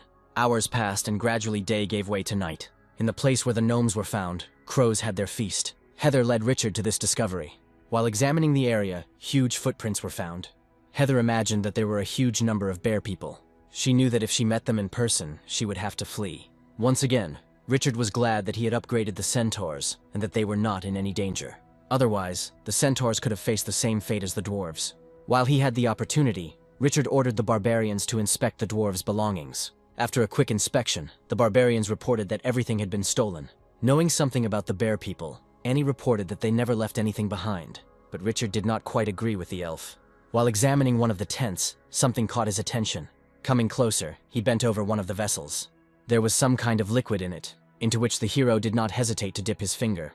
Annie informed Richard that the liquid was soy liquor, which the gnomes were skilled in making. Richard already knew that the sauce he had found would come in handy, seeing it as a great addition to the food in his restaurant. Hearing this, the elf sighed mockingly. When Richard went outside, he discovered that it was already night, so it was decided to stay in the dwarf camp. Rudo was somewhat surprised by the hero's decision, since he thought that everyone had come to this place for reconnaissance. Richard confirmed this, but also had no right to leave without seeing the enemy. So, a fire was lit as soon as possible. Sitting by the fire, Annie reflected on the troubles of the bear people. The elf wanted to know what Richard himself thought about all this. And then the hero started talking about the reasons why the bearmen fought. After all, they also hunted for iron ore. Richard was well aware that the factions wanted to acquire as many resources as possible. Moreover, the hero considered himself worthy of appropriating these resources. And Richard would be glad to see Annie as his partner. He hinted that his former powers had increased many times over. This was confirmed by the barbarians, all ready for a new battle. Moreover, Richard had prepared an entire artillery battery, and Modal and the ogres provided support. Thus, Richard compensated for his numbers with quality. And yet, a certain skepticism could be read on the elf's face. The hero was ready to cooperate, but in reality, he simply wanted to get closer to the dwarves. Ultimately, Annie entered into a cooperation agreement with him. A little later, Richard called his army together. He gave a speech to them, preparing the soldiers for battle, comparing himself and his warriors to the sword itself, a weapon that always heralds victory. To the approving cries of the barbarians, Richard finished his speech. A little later, the action moved to the dwarf's castle. Under cover of night, an army was creeping up on him. Suddenly, Richard stopped his troops, because he sensed something was wrong. A large amount of bubbles began to emerge from a nearby pond. Another moment and bizarre creatures emerged from there. The hero never expected to fall into a trap. At this moment, some of the barbarians were preparing their weapons. However, the rabbits did not pay attention to Richard. For some reason, they went to the dwarf's fortress. The hero did not understand at all why rabbits were involved in this case. Annie suggested that they might have formed an alliance with the bear people. The hero nodded his head, as if accepting this version. Heather spoke out, believing that the bear people used rabbits as cannon fodder. It so happened that Richard was the only one who could not even guess about such alliances. In order to vent his anger, he quickly hit Modal on the head. At the same time, he tried to explain to the shaman that she should have hidden better and not relied on her growth. Meanwhile, the rabbits continued to climb the walls. A minute later, they quietly climbed up the walls.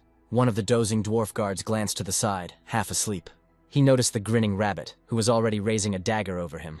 The gnomes became alarmed and the alarm was raised. The night attack came as a complete surprise to them. The dwarves spread out and prepared their siege weapons. A major fight was about to happen. On command, the dwarves opened fire from their scorpions. Heavy bolts flew straight onto the rabbits' heads. Having come under fire, they decided to attack anyway. Other forces began to throw ladders across the ditch. Having opened the gates, the dwarves came out to meet them. The rabbits were not afraid and were ready for this skirmish. But then there was a roar, and an unknown force scattered the rabbits in all directions. Not understanding anything, their commander began to look around. Having taken up a position against those artillery, Richard fired. The rabbit commander pointed at the barbarians, ordering his troops to attack them. But he had no idea that even more of the hero's people were hiding in the dense bushes. Richard led them and went into close combat. Gunther followed behind, not allowing anyone to get behind Richard. On the sides, the barbarians moved in a wide vanguard. The rabbits simply had no chance of winning, but they could resist for some time, thanks to their numbers. And then suddenly heavy steps were heard. Richard stopped fighting, trying to find the source of the noise with his eyes, until a huge shadow fell on him. Something tall and strong focused its gaze on the hero. Then a beastly roar was heard. A huge bear man stood in front of Richard. At some point in time, the bear man made a swing. At the last moment, Richard came to his senses. He immediately put up a block. Even though the hero survived, the force of the blow he received threw him back. Breathing heavily, Richard acknowledged the great power of the bearman.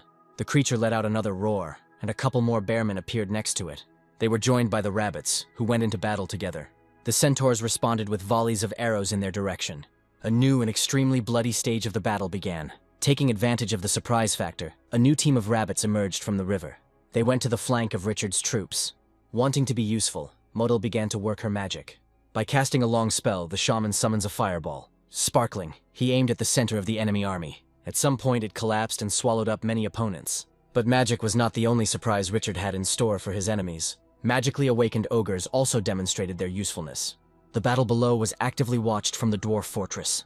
Patriarch Laubi did not know what to say, considering the unexpected help a manifestation of the gods. One of the dwarves even asked permission to go down in order to help his unexpected allies. However, Laubi considered this step unnecessary.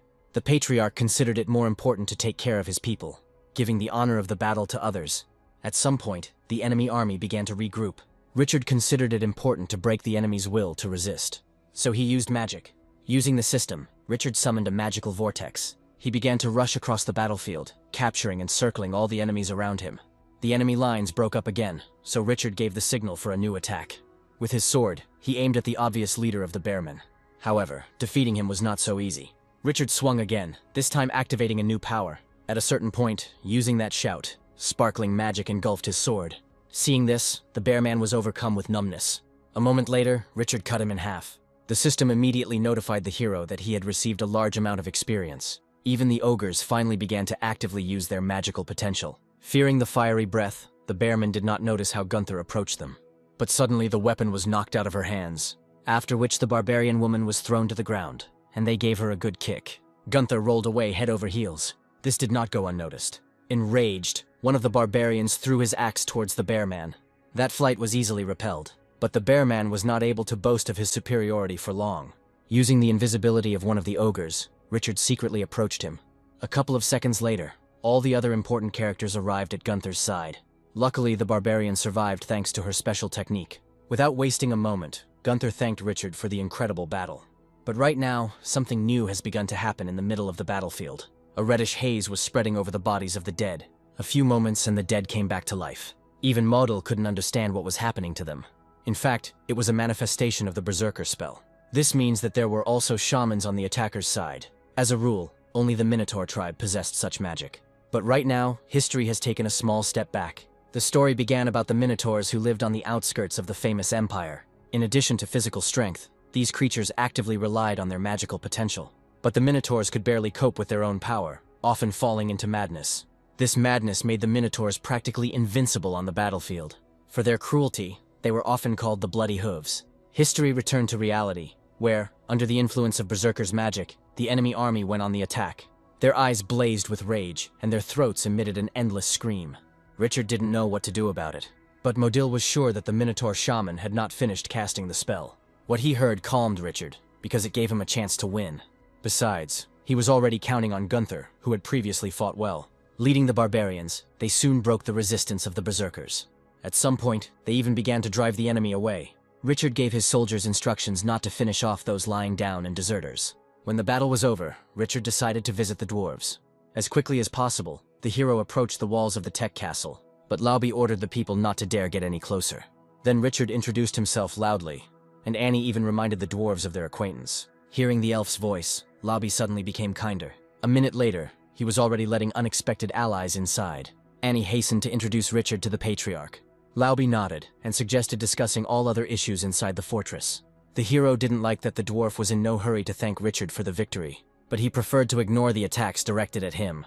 And yet Laubi admitted that the dwarves would not have been able to stand firm alone.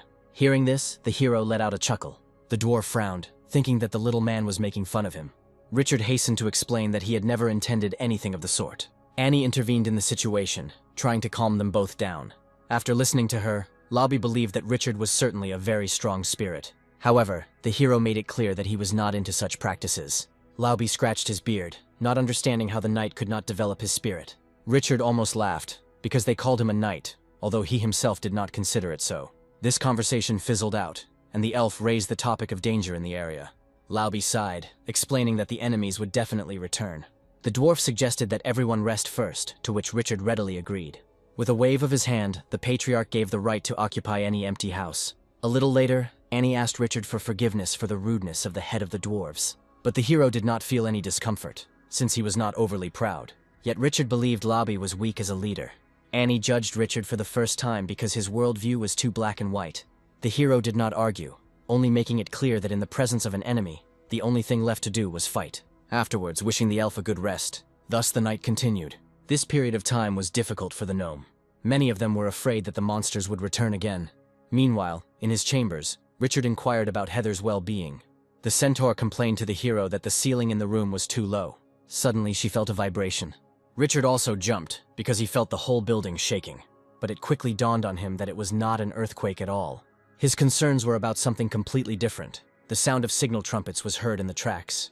Grabbing weapons, the dwarves ran en masse to the walls. But when they gathered, it turned out that the people were the first to be prepared for battle. Richard glanced back, calling out mockingly to the patriarch. Tom didn't like this attitude, because the dwarves weren't known as cowards. Then the hero reported that minotaurs had appeared in the enemy army. The dwarves were not afraid of them, knowing one trick. Moreover, the minotaurs were prisoners of their own height, which is why they had to bend over. Having stepped forward, the dwarves decided to take the first blow upon themselves. Richard watched them go while his henchmen made fun of each other's heights. The night continued, and at some point it started to rain. The dwarves prepared for battle, while discussing their bleak prospects. Such conversations were harshly suppressed. Moreover, a new enemy army was rapidly approaching. Richard was already looking forward to capturing a couple of savages in order to then sell them in the arena. The hero, of course, understood that doing something like this would be very difficult. Some of the dwarves overheard part of their conversation. Very quickly, their reputation went from brave to crazy. While there was still time, the dwarves hoped that Richard would be able to use fire artillery again. But the hero was not confident of success, because last time the element of surprise worked. The situation was difficult, because the dwarves themselves had problems with ammunition. At some point in time, the dwarves and the enemy army came together. But very quickly the first rows of dwarves were swept away. The enormous creatures literally threw them around like toys. Since there were few arrows left for the ballistas, the dwarves shot less often and hit more accurately. The bearmen and minotaurs did not waste their time on the dwarf soldiers and headed straight for the castle walls. When the striking distance was sufficient, the dwarves used ballistas. The levers were pulled and the bolts left the mechanisms. In a very concentrated manner, they began to hit the monsters. The monsters suffered losses, but this did not stop them.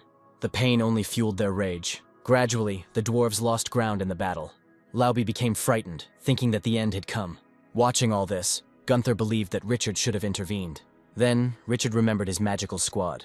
As it turned out, Modal tried to escape in the confusion, but she was caught. Richard was indignant that the shaman tried to slip away in a difficult moment. Almost in tears, Modil admitted that she was afraid of monsters. Richard scolded her, reminding her how much powerful magic the shaman possessed. Having heard part of their conversation, Laobi wished for Modil to use her magic. Moreover, from now on, I will hang a debt on her for the attempted escape. After ordering Modil to use the spell, Laobi was stunned, because for some reason the hero asked to use bloodthirstiness on the monsters. The shaman even called Richard's plan sick, but the hero did not want to hear anything, only demanding obedience. Modal had no choice but to perform magic. A few moments later, the beam of magic began to touch the monsters. Richard planned that with one magic, he would be able to neutralize the power of another. Meanwhile, the monsters became more brutal than ever. Their muscles bulged under the influence of madness. Richard demanded that Modil not stop and read the spell to the end. At some point, Modil cast the spell to the end. Magical streams hovered across the sky. Dividing into tails, they sank into the backs of the monsters. From now on, in addition to rage, the monster was also overcome by bloodthirstiness. The dwarves were terrified by the enemy's new appearance. At that moment, one of the minotaurs grabbed his head, after which he let out a crushing roar. In panic, the gnomes rushed in all directions. Modal burst into tears, blaming Richard for his lack of balance and the death of everyone. However, the hero saw the situation completely differently. After all, with new strength, a new burden has been placed on the heart. Richard understood perfectly well that in such a state, the monsters were invulnerable. However, their hearts were literally bursting from the sharp increase in muscle mass in their bodies. Richard was just waiting for this limit to become visible to the naked eye. Suddenly, as the hero promised, one of the minotaurs fell to the ground. Gunther's breath caught in her throat at what had happened. No one could have imagined that Richard's truly crazy plan would succeed. A minute later, the minotaurs fell dead one after another. Seeing this, Laobi demanded an answer from Richard regarding the secret of the victory. The hero just shrugged his shoulders, blaming everything on the limits of the body. In reality, one spell overpowered another, which is what destroyed the minotaurs. Laobi rejoiced at the victory, having a relative understanding of how it could have come about. It so happened that the minotaurs were defeated by their own strength. A similar idea came to Richard's mind when he was actively observing the minotaurs. For the first time, the dwarf patriarch treated the hero with respect. The hero chuckled and asked everyone to calm down. It was then that Modal, who had been bragging about casting a spell, spoke up. Leaning towards her, the hero reminded her that the shaman was working off her offense for attempting to escape. He continued to scold her more and more harshly. Richard openly called Modile a coward who intended to run away at the first sign of trouble. In conclusion, he called the shaman useless if she could not overcome her fears. The insult was terrible for Modil, but she did not dare to say anything in response. A little later, Richard went down to the dead minotaurs. The hero regretted that none of them remained alive. However, such a victory provided the hero and the dwarves with a respite for at least a couple of days. He understood perfectly well that sooner or later, the monsters would return for revenge. Afterwards, turning his attention to the bolts whose tips were made by the dwarves. Having pulled out one of the bolts, Richard reassured himself that with the system he could defeat anyone. However, the hero also considered it important to better arm his troops. Laobi hesitated, because his dwarves could easily make arrows and bolts, but not crossbows. Another dwarf appeared who wanted to show Richard something. After which, he took the hero to one of the shooting towers. Richard found the ceilings here to be very low for a human. Having led the hero a little forward, they wanted to demonstrate something to him. The gnome confidently grabbed the edge of the rag. After which, a new ballista appeared before Richard's eyes. The hero looked at it with bated breath. The dwarf did not boast about the product, reducing everything to some kind of racial secrets. The dwarf openly told Richard how far this ballista could hit. Suddenly, the hero decided to share the sight for a new deadly product. Richard was sure that nothing could stand against such a weapon. But the dwarf was not particularly happy, because the product had a problem with the bowstring. The hero quickly glanced at the required area of the ballista. And indeed, the bowstring there, due to the imperfection of the material, often broke. The dwarf even thought about buying a special leech, but was never able to find one. Lost in thought, the hero remembered leeches, which really did have unique elastic properties. But getting those was quite a difficult task. After thinking for a moment, Richard suddenly started talking about gold. Unfortunately for Laobi, Richard had no intention of selling the leeches. This greatly upset the gnome and made him wary. Having called the system, Richard suddenly spoke in dragon veins. It just so happened that the centaurs used them as bowstrings. The hero could have bought some, but he made it clear that he had no money at all. After thinking about the benefits for a moment, Laobi made it clear that gold was not a problem. Richard was glad to hear this, asking that all the gold be hauled away as quickly as possible. The order was given and the dwarves set to work. They whispered among themselves about some deal between the patriarch and the lord. Yet the dwarves had doubts about the nobility of Richard's motives. However, no one wanted to refuse the hero's help. Some even called Richard a savior. After all, in fact, he was the strongest of all in the fortress. After a short while, the dwarves were actively preparing the ballista. At some point, Laobi turned to Richard again. The patriarch was afraid that if the shooting lasted too long, the bowstring might not withstand the force. Richard looked at him sadly, asking about his fear of losing. But Laobi was worried not about the loss, but about the very fact of war. After all, many of the dwarves he knew are now dead. After listening to him, Richard started talking about some clever tactics. The hero hinted that he knew the reasons for the war. Richard proposed to retreat, leaving the savages with the Oshiro, for which they would later fight. But Laobi flatly refused to do so. Trembling slightly, the dwarf said that the fortress protected more than just iron ore. The hero became interested, not even suspecting what the conversation might be about. He only could think about something inside the lake, something that the dwarves valued more than their own lives, some extremely important secret. A little later, the dwarves conferred about revealing the secret to the people. The dwarves argued, realizing that Richard could leave them at any moment, but they were in no hurry to confide their secrets. Suddenly one of them jumped up from his seat, reminding that it was the people who had repelled 2 attacks by the savages. Gradually, people began to agree with this argument. However, the skeptical gnome remained firm. Then Laobi spoke out, calling on everyone to be mindful. He reminded that at the present time, the dwarves could not cope with the threats on their own, and therefore, he considered Richard to be his only hope. After this, the action moved to the lake. The ogres enslaved by Richard were doing something there. They growled and made strange gestures. Sometimes they touched the grass and the earth, which then looked healthier. However, Richard was not very impressed by this demonstration. Annie and Modal stood up for the ogre and his abilities. The hero reminded the shaman that she had to train the ogres well for the sake of her own health. A little later, a group of dwarves came for Richard. Having put a breathing helmet on him, the hero was taken to a flooded cave. It is unknown how long Richard swam after the dwarves. At some point, huge hands bound with chains appeared before his eyes. Gradually, Richard's gaze rose higher and higher, until finally he saw the legendary Titan. Finally, Richard understood what secret the dwarves were guarding. Gradually, together with them, the hero swam towards the Titan. Suddenly, from touching the great body, the Titan's eyes lit up. The hero was stunned, thinking that the Titan sensed those. After another half hour, Richard and a group of gnomes rose to the surface of the lake. The hero admitted that he was amazed by the gnome's secret. The gnomes admitted that they themselves did not expect anything like this. Hearing this, Richard decided to find out why the dwarves were protecting the Titan at all. The dwarf laughed, after which he called the Titan the ancestor of all dwarves. Richard almost laughed, because such a thing was simply impossible. To convince the hero of this, the dwarf asked Richard to watch himself. Then, purposefully, the dwarf dipped his hands into the water. The Titan in the depths of the lake opened its eyes and a glow appeared on the surface. The Titans themselves were the most ancient of magical beings. In ancient times of chaos, they represented strength. They possessed the greatest magic and were the sole rulers. But like any other creature, the Titans were also mortal. Eventually, the Titans died out, albeit gradually. Richard couldn't understand why the dwarves simply couldn't take the Titan with them. The dwarf was convinced that the Titan was chained to an iron core, without which he would have died. Richard openly doubted what he had heard. However, the gnomes also had no evidence to support their words. He only knew that with the start of ore mining, the light from the Titan's eyes began to fade.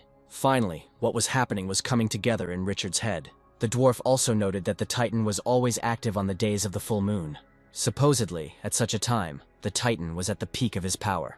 The dwarves believed that it was the full moon that fed the Titan with energy. Moreover, following the writings of ancient books, the dwarves wanted to inherit this power. But so far the gnomes have had no success. Fortunately, there would soon be a full moon, and the gnomes were planning to repeat their attempts. Richard grinned, now knowing the dwarves' plans. Richard asked why the dwarves had opened up. The dwarves feared that the Titan's power might be lost. The dwarves were ready to transfer power to Richard if they did not master it themselves. But Richard wasn't exactly thrilled with the proposal. He was not going to risk himself or his men. So, the hero hoped that the dwarves would manage to do everything themselves. Anyway, it's time to get back to the rest. As the dwarves left the lake, they hoped that Richard would keep the secret of those.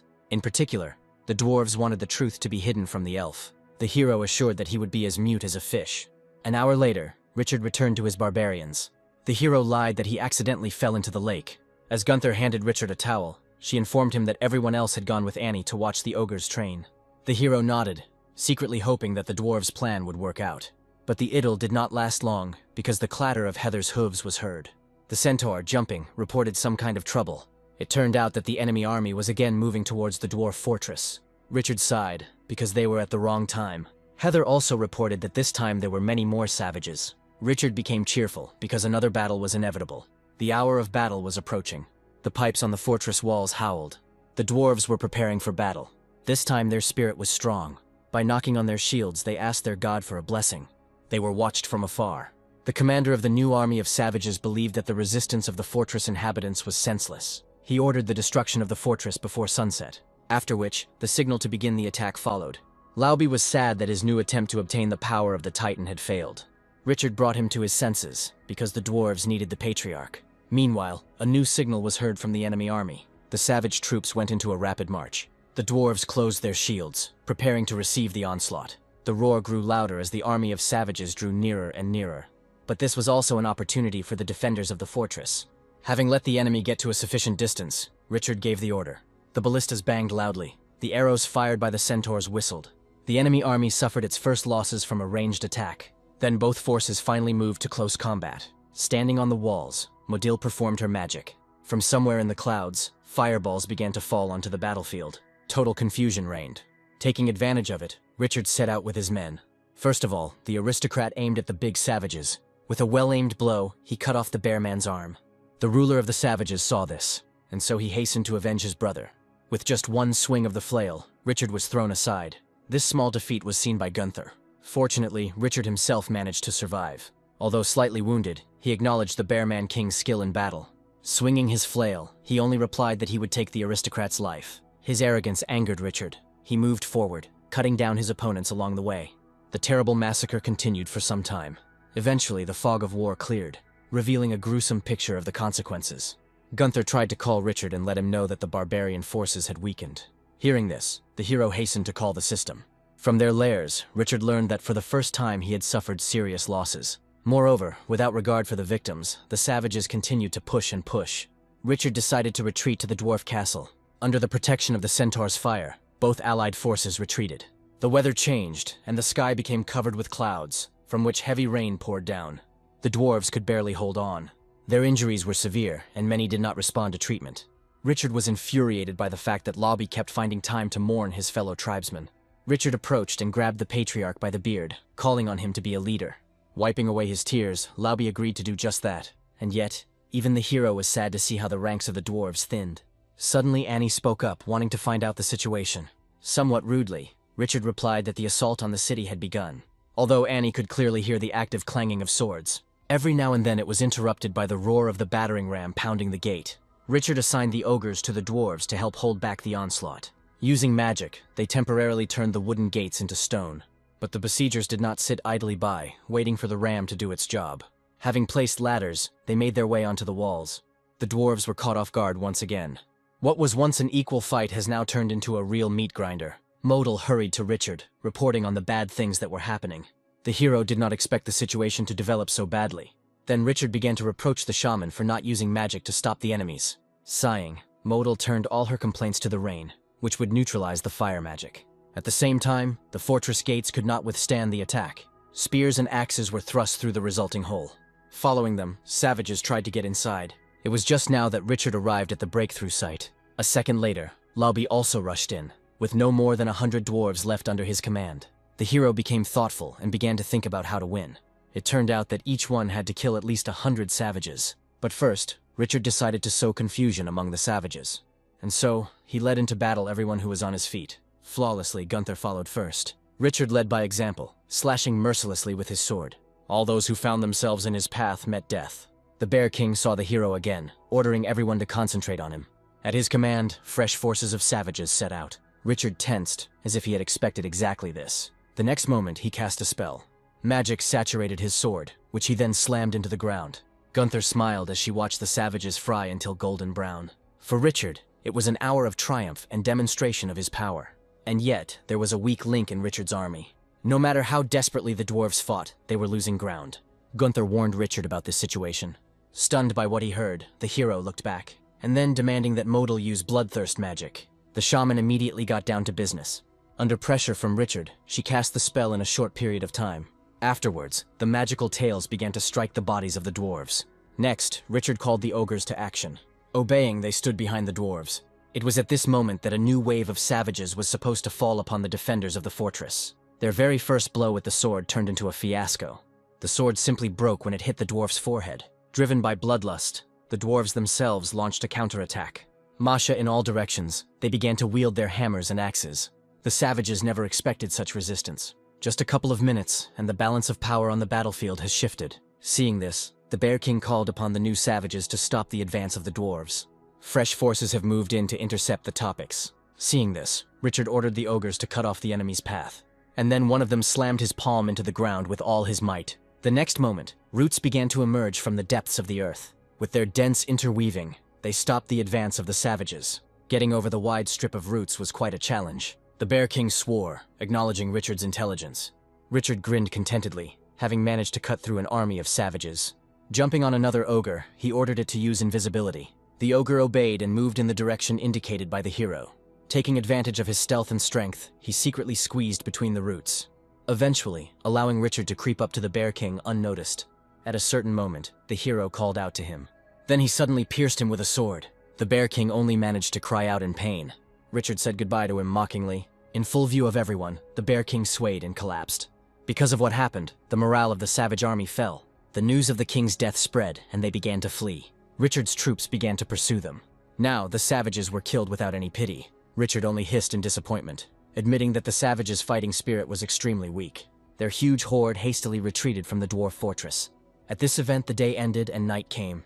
Even though it cost a lot of blood, the dwarves and humans won a decisive victory. Richard was the only one who saw the benefit in all this. Thanks to the experience he gained, he was able to upgrade his troops quite well. The hero was distracted from these matters because Laobi arrived. The hero noted that the dwarf was dressed in a not entirely natural manner. The gnomes briefly explained that there was a full moon, which meant the right hour had come. Luckily, Richard remembered what the dwarves were hinting at. Despite their recent losses, the dwarves were unwilling to miss such a chance. Laobi hoped that luck would be on his side that night. He is completely consumed by the desire to master the power of the Titan. The night continued, and a full moon emerged from behind the clouds. Together with the dwarves, the hero sank to the bottom of the lake. Before doing anything, the gnomes first decided to drain the lake, and then the spellcasters began to work their magic. Under the influence of magic, a whirlpool formed in the lake. Gradually the water receded, revealing the Titan. Richard was impressed by the views. Now, the moment has come for the ceremony to begin. Laobi ordered some candidates to get down to business. One by one, the dwarves gathered at the water's edge. Taking small pieces of branches, the gnomes began to wave them. The shaman quickly explained to the hero that this was a ritual for good luck. Modal considered such things useless, but she heard that older generations still believed in it. At the same time, Modil made it clear that important knowledge could be transmitted through dance. Naturally, the hero received all this information without enthusiasm. At some point in time, the roar of a horn was heard, after which, a fiery circle appeared on the edge of the earth. A little while later, the first dwarf stepped inside the circle. He rose to one knee, intending to use his blood as a bond. To Richard's interest, the shaman indicated that this method of binding could work. Moreover, in case of failure, the poor fellow could even explode. A shudder ran through Richard, and he was glad that he was not among the candidates. But the waiting time continued. Titan still showed no activity, and then the first candidate was replaced by the next one. Everything was done exactly as before. Later, the next dwarf came to replace him. Another one followed him into the fiery circle. Laobi was saddened because all the candidates failed. One of the noble dwarves even prayed to the Titan, asking him to bless his descendants. But this didn't affect anything. Disappointment gripped the dwarves. In the end, the hero was also allowed to try his luck. Richard doubted it, because he was not a dwarf. After a minute of persuasion, he agreed to the experiment. Entering the fiery circle, Richard tried to imitate the movements of the dwarves. Suddenly there was a reaction. The Titan's eyes lit up, and the giant himself made a movement. In the next moments, glowing cracks began to appear across his body. The glow intensified, and the overall structure of the titanium collapsed. Richard was scared, thinking that the Titan was about to explode. The stunned gnomes froze in place. But instead of an explosion, something emerged from the all-consuming glow. Gradually, the titanium was destroyed. From one of his eyes, the image of a small animal appeared. The strange creature began to squeak mysteriously, apparently not understanding where and why it was. Richard was at a loss to understand what such a creature had to do with the Titan. The gnomes, on the contrary, immediately recognized the squeaking creature as their ancestor. While Richard was playing along, Modil was even thinking about how to gobble up the baby. At some point, the little animal began to move quickly across the Titan's body. The gnomes were hysterical, as they were worried about the safety of the little animal. Richard, on the contrary, admired his agility. Using its claws, the animal descended extremely quickly, at some point, pushing off strongly from the Titan's body. By accident, or perhaps on purpose, he jumped onto the hand of one of the ogres. His cute little face stared straight into the ogre's eyes. But suddenly, the little animal was firmly grabbed. It was Richard who began to study the little animal carefully. The dwarves ran up to him, demanding that the hero hand over the baby. At that very moment, the animal began to emit electric shocks around itself. The hero instantly realized that things were bad. As quickly as possible, he threw the little animal into the hands of the gnomes who were in love with it. Immediately after this, there was an explosion. By the end of it, the dwarves had acquired a very exhausted appearance. Richard chuckled, announcing that the little creature had absorbed some of the Titan's magic. Suddenly, one of the dwarves pointed towards the Titan. There, before everyone's eyes, the great giant literally crumbled. The dwarves sighed sadly, believing that the Titan's mission was complete. Once emerging from the earth, after many centuries, the Titan returned to it. Watching the Titan being destroyed, the little animal let out a long squeak. Without thinking twice, Richard decided to name the animal Chew in honor of this squeak. Thus the night passed and a new day began. Many loaded carts moved along the wildlands. Sitting opposite the hero, Annie did not understand why Richard was in such a hurry to get to his fortress. The aristocrat only reassured the elf that she would receive her share. The elf quickly realized that something had happened between the aristocrat and the dwarves. Richard tried to laugh it off and avoid answering, when just then, a small animal appeared from behind his back. Seeing this, Annie froze. Having recovered from her stupor, she beamed with curiosity at the sight of sweet Chew. Without hiding anything, Richard revealed that the gnomes had originally wanted to keep the animal. Next, Richard deftly uncorked the bottle of milk. It turned out that without Richard, the animal did not want to eat anything. The caravan's journey continued, and after a couple of days, everyone reached their destination. Having given Annie what she was owed, Richard parted with the elf for a while. In the future, without waiting for her return, the hero decided to establish connections with a certain noble person. His name was Sauron, and he was a famous lord. The characters exchanged pleasantries with each other. It turned out that Sauron himself was looking for a meeting with Richard. This news came as a surprise to the hero. The lord quickly explained to the hero that he had come for an important conversation. Moreover, Sauron boasted of a delicacy that he had brought especially for this occasion. The hero took what he heard positively. A little later, Sauron's unique delicacy was presented to the world. Richard could barely contain his disgust as he looked at it. During the small talk, Chew jumped out from some corner. The little animal was aiming straight at the hero's hands. Be that as it may, Richard was always glad of his company.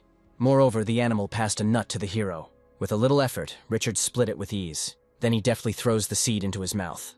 The little animal looked confused, because he himself was expecting a treat. Sauron even decided to speak out about the little animal, sensing its strong magical vibrations. Richard explained that the animal was a descendant of the Titans. Then, showering Chew with nuts, the hero ordered him to call the cook.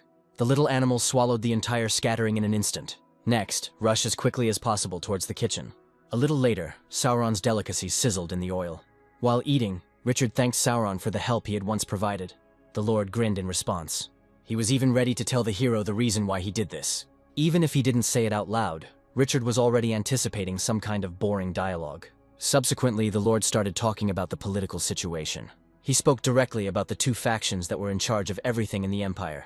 Richard remembered those, although he knew little about them. Both factions used the theme of religion in their own ways.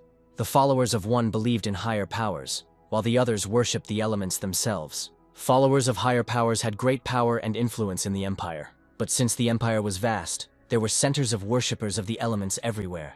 Due to frequent disasters and natural cataclysms, the position of the elemental faction was very strong. After hearing this, the hero concluded that the Lord had joined one of the factions. Sauron chuckled, because as a magician he did not believe in the gods. Sauron noted that magicians were forced to deny any questionable beliefs. After all, their main strength lay in their minds, which needed to be nourished by scientific knowledge. Regarding these words, Richard decided not to give any comments. After a short pause, the hero decided to tell that he himself had never believed in anything. Then Sauron announced that it was precisely for this reason that Richard had pleased him. The hero was stunned to hear something like this. It began to seem to him that Sauron might be trying to draw Richard into some third faction. The Lord did not deny it. Hearing this, Richard grimaced in disgust. The hero flatly refused to join those who would be declared war on by two factions at once. Sauron did not persuade Richard, on the contrary, in the event of war. He suggested that he choose the side of the church. The hero cooled down a little, although he didn't understand the idea. Then Sauron began to show the hero 3 types of coins of the Empire. As he laid them out, he analyzed the intricacies of the exchange rate of each coin. Next, I focused on the anatomy of each person's body, where everyone had the same number of fingers. It all sounded like a problem that Richard was thinking about. At one point he spoke of an elemental goddess who had many wings. From his reasoning it followed that the Church of the Elements had far more followers than any other faction. Subsequently, Richard grabbed one of the coins from the table. Now he understood that by his intervention, he could even out the balance of power. After long discussions and feasting, the meeting of aristocrats came to an end. Richard didn't believe that Sauron could just show up for a chat. He feared that the Lord was scouting out the situation, and all other conversations could only be a screen. Sauron admitted that he had come, in fact, to check the rumors about Richard. He made it clear that his visit was a great privilege for Richard. The hero reduced his words to a joke. Having mounted his horse, the Lord admitted that he had many health problems. But he compensated for those with medications, which had a lot of side effects, but at least allowed him to live peacefully. Thus, Sauron led the hero to the question of the agony of choice. The Lord drove away, and the story continued. Taking advantage of the moments of calm, Richard rested. One day his leisure time was interrupted, because Annie returned to the fortress. The elf approached the hero, after which she gasped in surprise. She looked out at the high mountain fortress that Richard had managed to rebuild from scratch. The elf couldn't believe her eyes that the wretched form could change so much. For the most part, the hero owed his success to the ogres, who had recently managed to unlock their magical potential. Annie saw the gnomes, whom, as it turned out, Richard decided to shelter. The elf gave birth to a harsh question regarding the deal with the dwarves. Without telling the truth, the hero referred to the agreement after Annie's departure. The elf's discontent gradually grew. In addition to his arrogant behavior, Richard was constantly surrounded by servants. The hero hesitated, unable to explain it at first. In the end, he expressed pity for the losers. Richard almost cried when he saw the dire situation they were in. In the end, I tried to make Modal responsible for all this. The shaman, of course, never expected such a move towards her. Annie waved her hand and sighed, because she came on business. She called a certain person to her, introducing her as the naturalist Backland. Bearing her cat ears, the naturalist greeted the aristocrat. Richard was genuinely interested in the look of it. Annie described Backland as a member of a noble clan who had a keen eye for art. The naturalist bowed, allowing herself to be called Tang, an abbreviation of her clan name. Richard was pleased with that, barely holding back a playful smile. He hoped that the naturalist would be able to achieve his goal. He was just worried that the tigress would hardly be able to hunt anyone. Backland remained silent, confusion evident on her face. A couple of hours have passed since that conversation. With her group, Gunther went on a recruiting mission. Richard only asked that the barbarian not go too far in her zeal to recruit savages. Having promised to be reasonable, the group set off. Afterwards, Richard started talking to Annie about wanting to buy some books. For no apparent reason, the hero became interested in spiritual practices. Their conversation was cut short when a dwarf appeared behind them. The gnome looked tired and was somehow brought to tears. As it turned out, the gnomes had finally completed the blast furnace. This meant that from now on, Richard could forge his own weapons. The hero was pleased, because the alliance with the dwarves was beneficial from all sides. Some more time passed, and the armory began to stock up with sets of armor for the first time. Gunther could hardly restrain herself from trying everything there. She couldn't even find words to express her delight. When Richard approached her, the barbarian noticed one element of the armor. Richard said that it was a special dwarven element.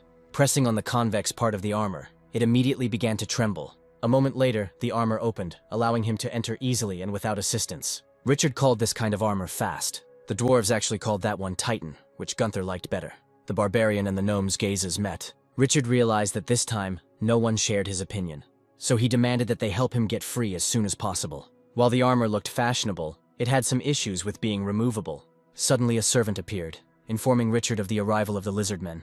The hero heard about them for the first time. Having reached the observation tower, the hero picked up a telescope. Through it, he saw a caravan of small greenish creatures. Richard grimaced, not understanding what the reptiles wanted.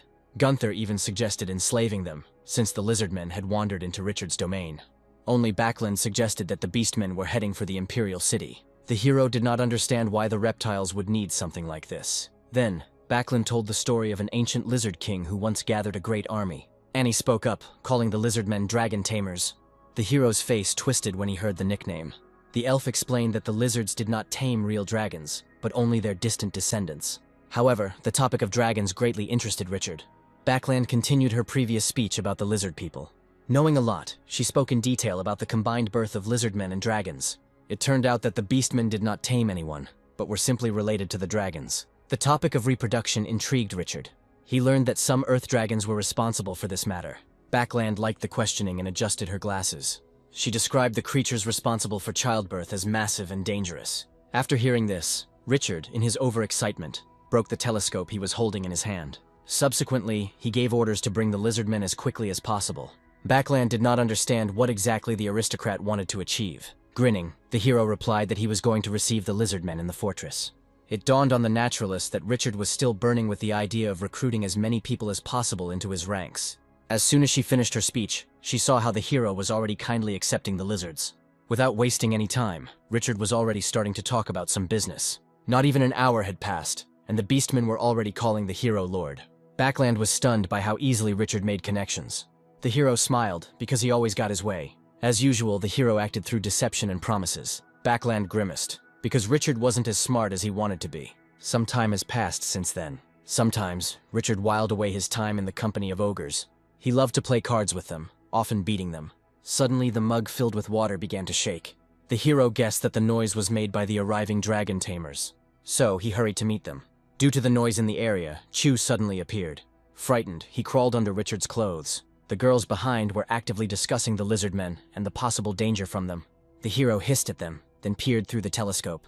In the distance, a herd of dragons could be seen, on which the lizardmen were riding. Ultimately, the hero regretted that the beastmen were so weak. He could only dream of somehow changing the riders. Backlund defended the lizardmen, calling their shortcomings a natural balance. Moreover, the beastmen were not distinguished by the speed of their reproduction. At some point in time, one of the riders approached Richard. He introduced himself as Abu and was the leader of the people. His eyes looked intently at Richard. Afterwards, Abu said that he was impressed by the aristocrat's possessions. The hero did not waste time, promising to provide the medicine as quickly as possible. As he had done with the barbarians, Richard again applied the system. During the meal, Backlund suddenly began talking about the books that Richard wanted to find. The hero did not hide that he was looking for knowledge. He only hoped in vain that the naturalist could have had such works. In return, Backlund recommended that the hero practice sacred prayer. Knowing something about this practice, Richard was not eager to use it. Moreover, Richard was well aware of the high mortality rate associated with this practice. Annie agreed, calling such art a relic of the past. Such speeches seemed to offend Backlund. Suddenly she asked how hard the hero could punch.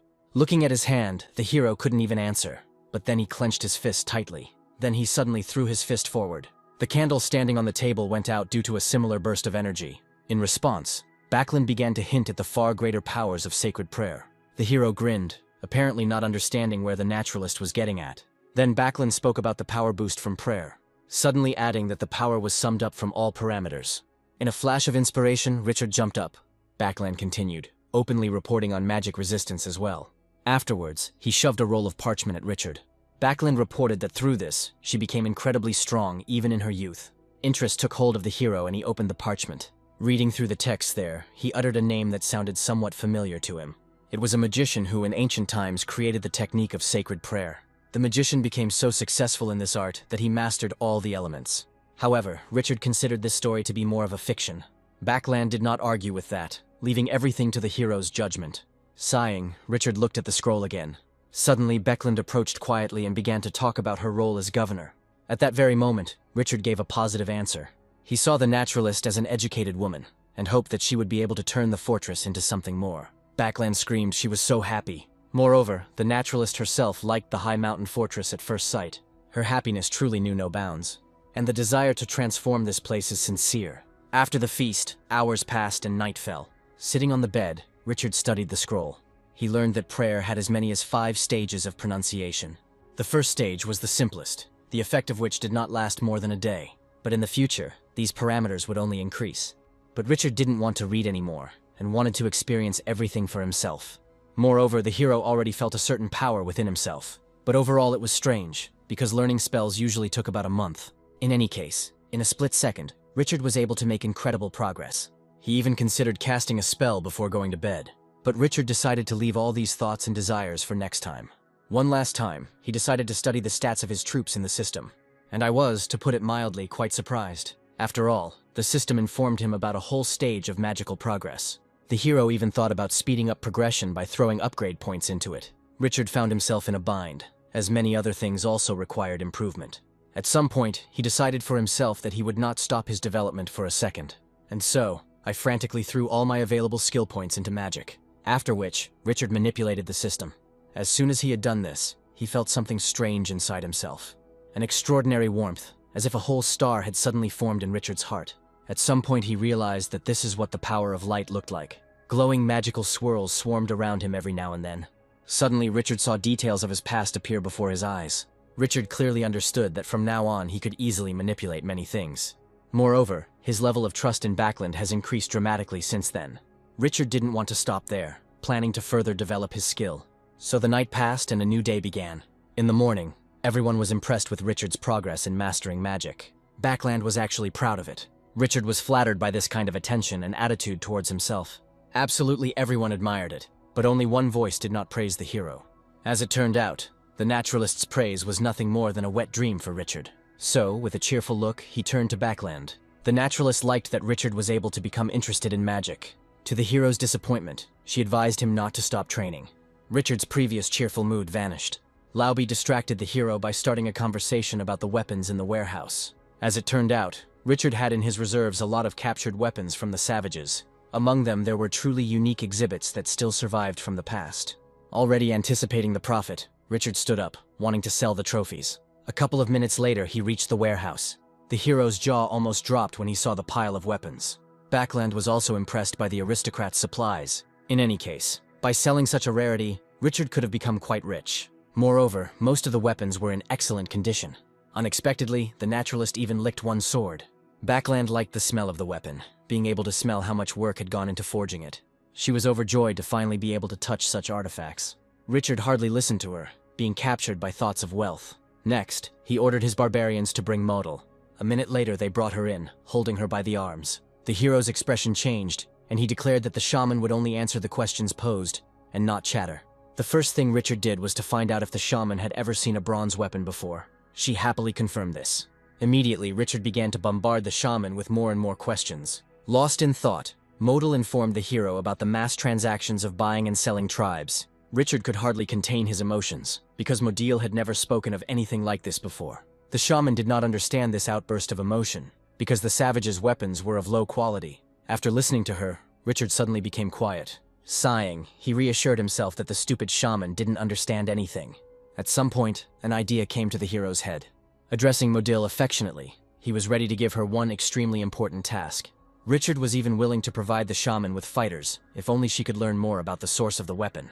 It goes without saying that Modil could not refuse. Fearing the wrath of the unbalanced Richard, she went on a hike. Modal did her job honestly, visiting different tribes. Thus, after weeks of searching, we came to a certain ancient fortress. Perhaps, having fulfilled Richard's instructions, she subsequently returned.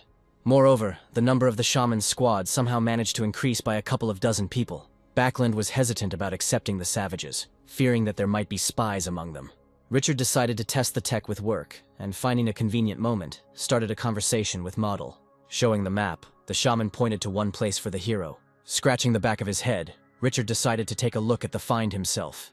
Besides, he urgently needed money. After all, the dragons of the lizardmen turned out to be incredibly voracious and expensive to maintain. A little later, having equipped the expedition, he set off on his journey. Richard was absent for about a week, but one day he returned from his campaign. He boasted that he had acquired a whole heap of bronze weapons. Annie's breath caught in her throat as she imagined the hero raising the price of the ancient weapon.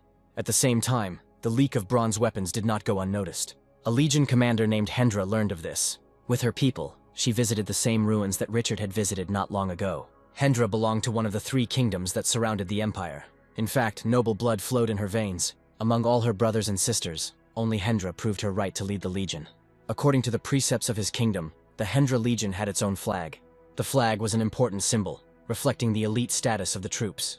Among them, of course, there were also the worst, who often had animal symbols on their flags. At only 27 years old, commanding a less than stellar legion, Hendra wanted to correct this oversight. She was far from being one of those who gave up even under the pressure of insurmountable difficulties. During her expedition outside the kingdom, Hendra encountered bandits with a cart filled with weapons. That's exactly how the noble maiden got involved in the race for bronze. Being near the ancient ruins, she chose to take control of the object. The workers there were unaware of the impending threat. Their work was hard, and the sunny day was drawing to an end. Therefore, the workers put down their tools. One by one, they agreed to continue their efforts the following day. So, for the night, work in the ruins was suspended. Somewhere around the same time, they were attacked by Hendra's legionnaires. Most of the savages were killed. The rest were captured for interrogation. It was from them that Hendra learned exactly how the bronze was discovered. However, the girl was angry, because she had never seen the tempting gleam of bronze nearby. Worriedly, the legionnaire told her about Richard, who had already taken out all the weapons. Moreover, the legionnaires even managed to establish where Richard lived. Hendra learned that, according to the savages, Richard was considered something like a god. Of course, she didn't believe in such nonsense. Meanwhile, she was not averse to fighting with Richard. The only problem was that Hendra's expedition was secret. The Virgin figured that even after defeating Richard, the legionnaires would not be discovered immediately. She saw an even greater chance of not being discovered in the possibility of getting rid of the bodies. This means the secret could remain eternal. Hendra had no idea that her speech was being overheard by one miraculously surviving savage. At the same time, over dinner, Richard discussed all sorts of things with his companions. Now, Backland was telling him about the customs of a nearby country. The local inhabitants lived by the idea of gold and achieved many things with its help. Afterwards, she gradually led to the topic of Richard's treasury, promising him entire cities of gold for the sale of bronze weapons. After all, this is exactly how the economy of the kingdom that Backland spoke about was, for the most part, maintained itself. At the same time, it was noted that the kingdom was completely corrupt, and therefore gold was actively leaking out of the treasury. Richard chuckled, because he knew about such things very well. At some point, their interesting conversation was interrupted. The servants carried one savage into the hall. Looking closer, Richard recognized him. Without wasting any time, the savage told about a possible imminent attack. After receiving the news, the hero called an emergency meeting. By emphasizing the animal's flag, the naturalist believed that Richard was nothing to be afraid of. The hero had doubts, because he always considered the legions a professional army. Richard thought about it. He knew that he had trump cards in the form of magicians on his side. Annie interrupted him, believing that the legion definitely had countermeasures. The hero tensed up, because the magic units were complete mediocrity. The hero was reassured by being told about the king's bad temper, who had expelled many magicians because of suspicions. Richard was impressed by Backland's knowledge of so many things. The elf's laughter was heard. She could not understand how Richard could not know about such events. The hero tried to avoid the topic by claiming that he had memory problems. He felt better when it turned out that the persecution of magicians had happened even before Richard was born. Backland spoke, asking everyone to forget about the topic of magicians. Richard could only reassure himself that the ogres and the shaman were better. Afterwards, he began to think about the situation as a whole, at some point, coming to the conclusion that a clash cannot be avoided. The hero was not afraid of the legion's numbers, or the training of its technicians. Backland did not share this confidence, because the forces were unequal. Richard didn't listen to her, already sharing the trophies with the elf. Annie even offered to call someone for help. But being self-confident, Richard did not need this. The next day, by order of Richard, the men of the fortress began to prepare fortifications. Knowing the terrain, the hero wanted to force the battle in positions that were advantageous to him. Richard spared no expense, even erecting a fake watchtower to serve as a distraction. At his direction, the ogres built an additional line of defense. One day, scouts from the two armies clashed in battle. In that fight, the centaurs of course gained the upper hand. After close combat, their arrows quickly took out those trying to escape. Heather reported to Richard that she had noticed the presence of heavy cavalry. The hero liked the news, because he would not mind taking possession of their ammunition. Around the same time, Hendra admired the use of centaurs. By breaking the arrow, she promised to demonstrate true power to Richard. 2 days have passed since then. Due to the abundant weeds on the way, the movement of Hendra's army was incredibly slowed down, and yet, Hendra did not want to abandon the carts, because she was transporting a secret inside them. A little later, the Legion's movement was noticed by Gunther. She called Richard and handed him the telescope. The hero was not impressed by the quality of the enemy army. After all, only the front rank of the enemy cavalry was well equipped, and the horse armor was more likely to cause laughter. In fact, Richard was angry at the state of the enemy army. He didn't believe that they were trying to intimidate him with what they saw. During the same period of time, Hendra studied the fortress's defenses. She was forced to admit that she had underestimated Richard. Moreover, the legionnaires are now faced with one obstacle. A huge section of the route around the fortress was occupied by lush and impenetrable vegetation. Hendra was well aware that this made a flank attack impossible. But with no intention of retreating, she commanded an attack in formation. Having received the order, the infantry lined up first. The sergeant's voice was heard, followed by the clatter of hundreds of feet. Following the movement of the infantry, the archers fired their volley. Under their cover, the swordsmen moved forward. A huge avalanche of arrows covered the aristocrats' mountain fortress. Richard kept everyone in check, not allowing anyone to rush into battle prematurely. Both commanders of the enemy army were confident in themselves. Each of them planned to force the enemy to take an ill-considered step. Despite the different thoughts of the wards, none of them dared to disobey the orders of their commanders. Covering her boss with a shield, Gunther reported the distance to the enemy army. When Richard felt the distance was sufficient, he made a gesture. At his command, the barbarians left their defensive positions. With a huge amount of enthusiasm, they rushed towards the legionnaires. No one expected that Richard would summon so many warriors to the battlefield overnight. Only now did it dawn on Hendra that she had walked into an ambush. Anger overwhelmed her. Not wanting to lose, she ordered the heavy cavalry to come out. The earth trembled as the horsemen rushed across it. The armored cavalry rushed towards the center of the battle. Hendra reassured herself. She knew that heavy cavalry could even the odds. Hendra hoped that the infantry would hold out until the main forces arrived. After all, it is obvious that they had no chance against the barbarians. In addition, the centaurs were constantly attacking from the flanks. At some point, the battle line managed to stabilize. The cavalry was about to arrive to help the legionnaires. Suddenly, the reeds growing in the area began to rustle strangely. Hendra noticed this immediately. She had no idea of the trick Richard had placed there. The hero's idea was truly unique. He used the earth dragons not only as a means of breakthrough, but also as a pulling force. Moments later, the dragons came out to Hendra's cavalry. Richard guessed that the cavalry would have to retreat. After all, she couldn't allow herself to be attacked. True, the legionnaires did not know how fast the earth dragons could be. Soon, they were scattered to the sides like figures on a gaming table. From now on, the battlefield was divided. On one side, the infantry was fighting, while on the other, the heavy cavalry was clashing. And yet, Hendra's cataphracts had no intention of retreating. Stubbornly and in vain, they tried to defeat the earth dragons. At some point in time, a shaman and ogres appeared. Being a fire mage, Modil created a ball of fire. Afterwards, he fell straight upon the legions. Terrible heat and flames engulfed those unfortunate people. Then the ogres took over. They actively cast their elemental magic. For example, some of the knights' armor turned to stone and fell off their horses. Hendra frowned, because everything was not going as planned. She had no choice but to turn to her griffin. Pointing to Richard's magicians, she asked to kill them. With a squeal and flapping of its wings, the griffin rushed towards them. Now it was time for Hendra herself to move forward. Drawing her sword, she gathered reserves around herself. At that very moment, Modil heard a strange squeal. The sight of the griffin made her panic. Realizing that the danger was specifically threatening her, she called out to the ogres. Afterwards, I climbed onto one of those as quickly as possible. Now, as it approached them, the griffin demonstrated its strength. Opening his beak, he exhaled a concentrated stream of fire. He moved across the battlefield straight towards Richard's mages. Excitedly, Modil began to create new magic. As quickly as possible, she formed a counterfire stream. The two flames collided, turning into a fiery cloud. Its magnificent glow hung over the battlefield. At some point, Richard himself joined the battle. Having pushed the barbarians aside, he broke into the front ranks. There, skillfully wielding his sword, his fencing and complete invulnerability openly frightened the legionnaires. But right now, similarly, Hendra has come to the front line of battle. Swinging her sword in an attack, she hoped to quickly finish off the aristocrat. However, the hero parried the blow. Having chosen a defensive stance, Richard began to wait. Suddenly, the earth shook and the shockwave passed by. Coughing from the raised dust, the hero closed his eyes. When the curtain lifted, it was revealed that a gap had formed between the armies. Seeing Hendra in the front ranks, the legionnaires' spirits were lifted. In a haughty manner, She loudly introduced herself to the hero. A deep sigh was heard from Richard. He had no intention of returning the honor. Moreover, Richard sentenced Hendra to death for the treacherous invasion. Hendra bared her teeth, because she had never heard such insolence directed at her before. A moment later, Hendra was in motion. Without a doubt, she was flying towards Richard. At some point, their swords crossed. The hero deftly repelled the attack, after which Richard went on the counterattack. Both commanders began to fence with swords.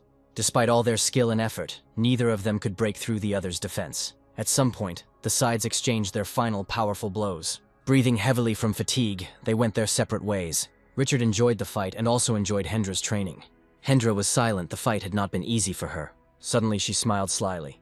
After all, right now, secretly, a couple of legionnaires were about to attack Richard from behind. The other legionnaires expected that this move would turn the tide of the battle in their favor. Sensing danger, Richard himself was disappointed with this move. Moreover, the hero also had certain secrets in reserve. After which, he urgently activated the power of radiance. Under the influence of the energy that overwhelmed his body, Richard began to swing his sword. The end result is a wide swing at an extremely steep angle. It just happened to hit the legionnaires who were supposed to attack the hero from behind. All three were instantly overthrown. The other warriors of Hendra were unpleasantly surprised by this outcome. Meanwhile, Modal was desperately calling for help. Hendra's griffin stubbornly chased after her and the ogres. Every now and then, the griffin would release fiery breath, with which he wanted to roast his victims. But then, from somewhere in flight, an arrow screeched. As a result, he ended up right in the open mouth of the griffin. The griffin was wounded, and temporarily lost the ability to breathe fire. As it turned out, the arrow belonged to Heather. Afterwards, at her command, all the other centaurs prepared their bows. With a wave of their hands, they fired a single volley of arrows at the griffin. Arrows rained down on the griffin, greedily biting into the unprotected parts of its body. Hendra clearly saw her griffin in danger. Indignation began to burn inside her, and her hand gripped the sword tighter than before. Enraged, she rushed forward hysterically. She fell upon Richard with all her might. The hero was surprised by her behavior, because Hendra came to someone else's land, and not the other way around. Emerging from the wedge of swords, the hero deftly kicked Hendra. She stepped back, opening the way for a strike. Hendra wasn't worried about being wounded, because her armor was enchanted. But this self-confidence very quickly left her. After all, Richard didn't give her a chance to rest. Moreover, Hendra's vaunted armor, for some reason, did not react to Richard. Because of this, at some point Hendra lost control of the fight. With all his might, Richard delivered a powerful chopping blow to that one. With this action, Hendra's sword was split. Immediately after this, a strong kick landed in her chest area. Humiliated and exhausted, Hendra fell to the ground. Looming over her, the hero began to belittle Hendra's qualities as a leader. And yet, to some extent, Hendra's enchanted armor worked. It turned out that from that action, Richard only severely burned his hands. Although, in theory, the armor should have completely incinerated the hero. Afterwards, somehow rising from the ground, Hendra admitted her defeat. The legionnaires were stunned by the leader's words. At the same time, Richard's barbarians celebrated their victory with joyful cries. It goes without saying that Richard had no intention of showing mercy and letting anyone go. A little later, he stripped Hendra of her special armor. She had a depressing appearance. The hero regretted that he had gotten carried away during the fight and damaged her. The hero felt so sorry for the armor that he almost burst into tears. He even tried to explain his pain to Annie. The elf thought that Richard was wounded, though, and so she reached into her purse for a healing potion.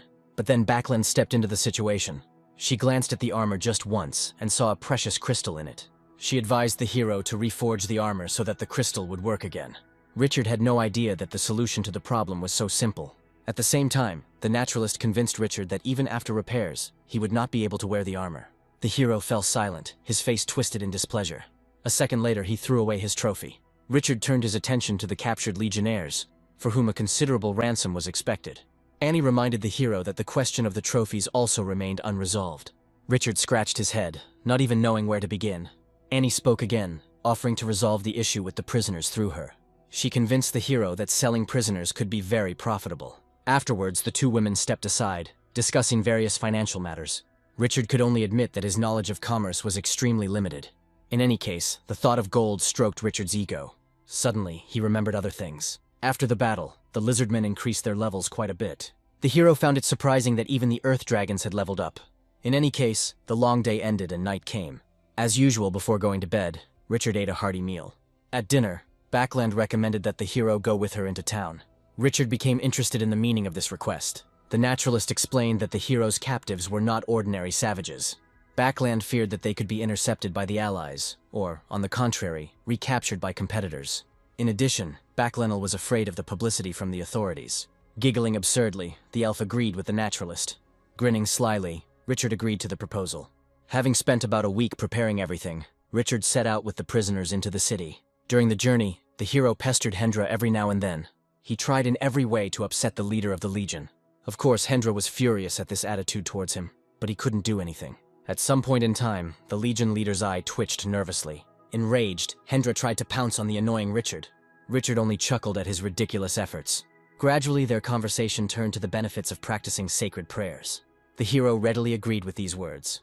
During their argument, Richard let slip his level of development in sacred prayer. Hendra shuddered when he learned how far the hero had progressed. Only now did he realize how big a mistake he had made. It turned out that Hendra simply had no chance of winning. Richard himself chuckled when he stated that he planned to overcome the current barriers in magic. Such self-confidence shocked Hendra. As a result, he lost consciousness. A couple of days later, Richard's caravan reached the city. The hero looked at the city with a relaxed expression, remembering that he had just recently left it. But that was the old Richard, not like the current one. From now on, the hero was the leader of 1,000 elite warriors. According to the previously agreed-upon agreement, the hero was dropped off.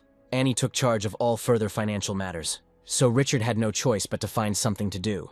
For this reason, he headed to the nearest tavern. At some point, someone suddenly burst into the tavern. Unknown people demanded that they be provided with drinks immediately. Besides the booze, they also ordered a lot of food. The tavern owner did not want to serve them, because those who came could not pay for their desires. Then, one of the three angrily barked at the tavern owner. Richard wasn't particularly pleased with the presence of those. The hero nearly choked on his drink when the loudmouth revealed that he worked for Richard. One of them even started a conversation with Richard about himself. The tavern owner was speechless, afraid to anger the Wasteland Ripper. After all, there were some pretty scary rumors circulating about Richard. The hero didn't know how to react to such a reputation. Moreover, one of the three even introduced himself as Richard. Next, he made an unexpected move. He drew his sword and swung it with all his might. He slammed the sword onto the table and presented it as the weapon that had decapitated the dragon.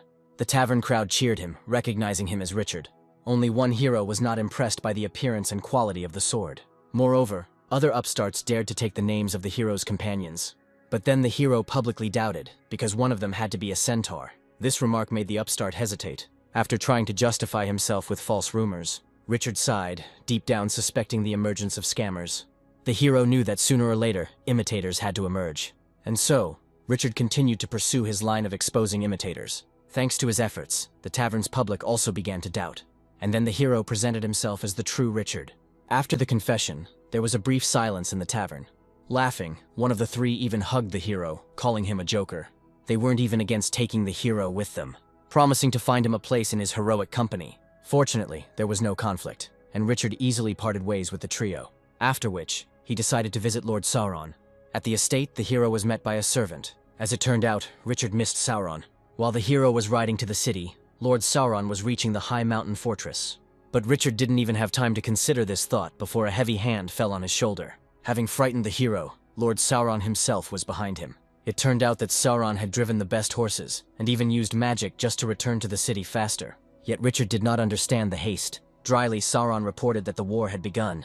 Richard was so shocked that he even asked again. Sauron sighed and asked the hero to follow him. He led Richard upstairs to his office.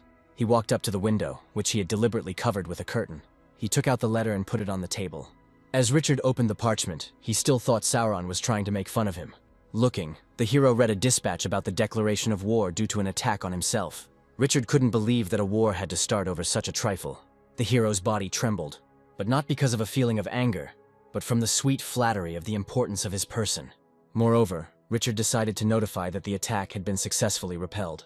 Sauron laughed, explaining that the letter was just a pretext. Taking out another parchment, the Lord declared that it all did not start with Richard. As quickly as possible, the hero opened the new letter. It already followed that Richard himself attacked Hendra's legion. Richard was overcome with rage and began to prove that the situation was completely different. And in general, the hero did not understand such awareness. Sauron, however, believed that Richard was acting up for no reason. The Lord called what was happening the boiling point of an old grievance, or began to talk about an old conflict over a border mine. Richard never expected that a mine rich in property could become the cause of civil strife. But even so, Richard did not radiate fear.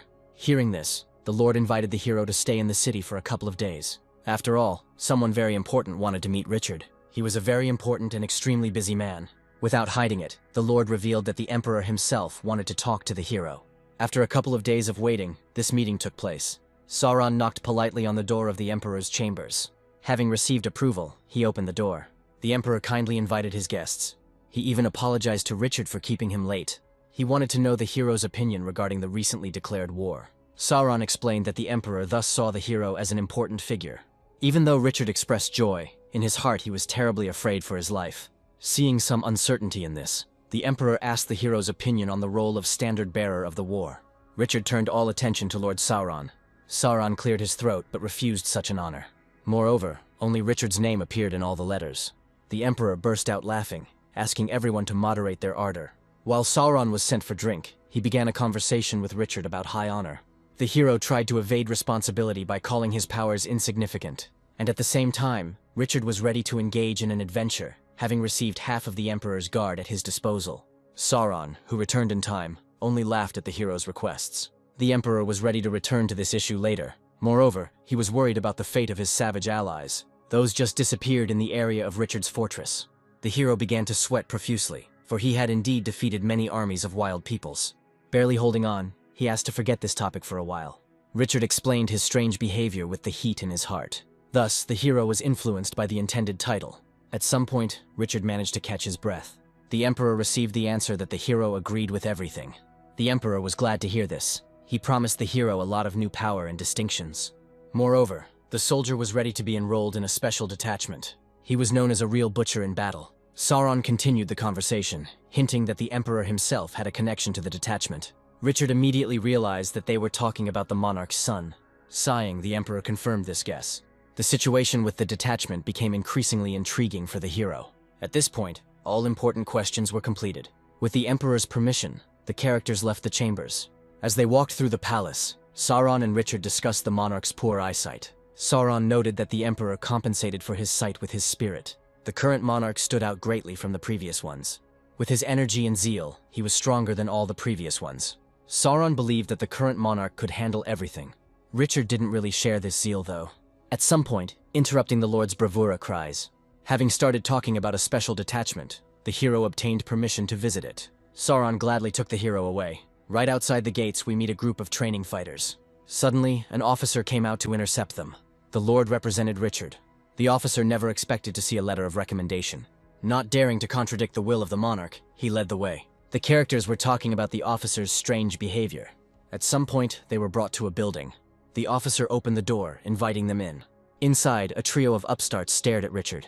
The hero was beside himself with rage. This time, Richard wasn't going to hold back. And then the upstarts began to ask Richard for forgiveness. The hero wanted to know who they were. Then the tallest of them introduced himself as Bedrick. Richard had no idea what kind of man he was. It turned out that Bedrick was the son of the monarch. Sauron brought this to Richard's attention as quickly as possible. Others who were also noble people introduced themselves. Richard grimaced, because he still didn't believe them. He knew that most monarchs had many different sons. But in the Empire, the ruler had only one, and that was Bedrick. Richard openly called this a sign of the country's decline. In order to clarify everything, the hero even turned to the officer. The officer justified himself by saying that he didn't know anyone, and had never seen anyone before. Richard grabbed the officer by the hem of his clothes and began to interrogate him, not believing his words.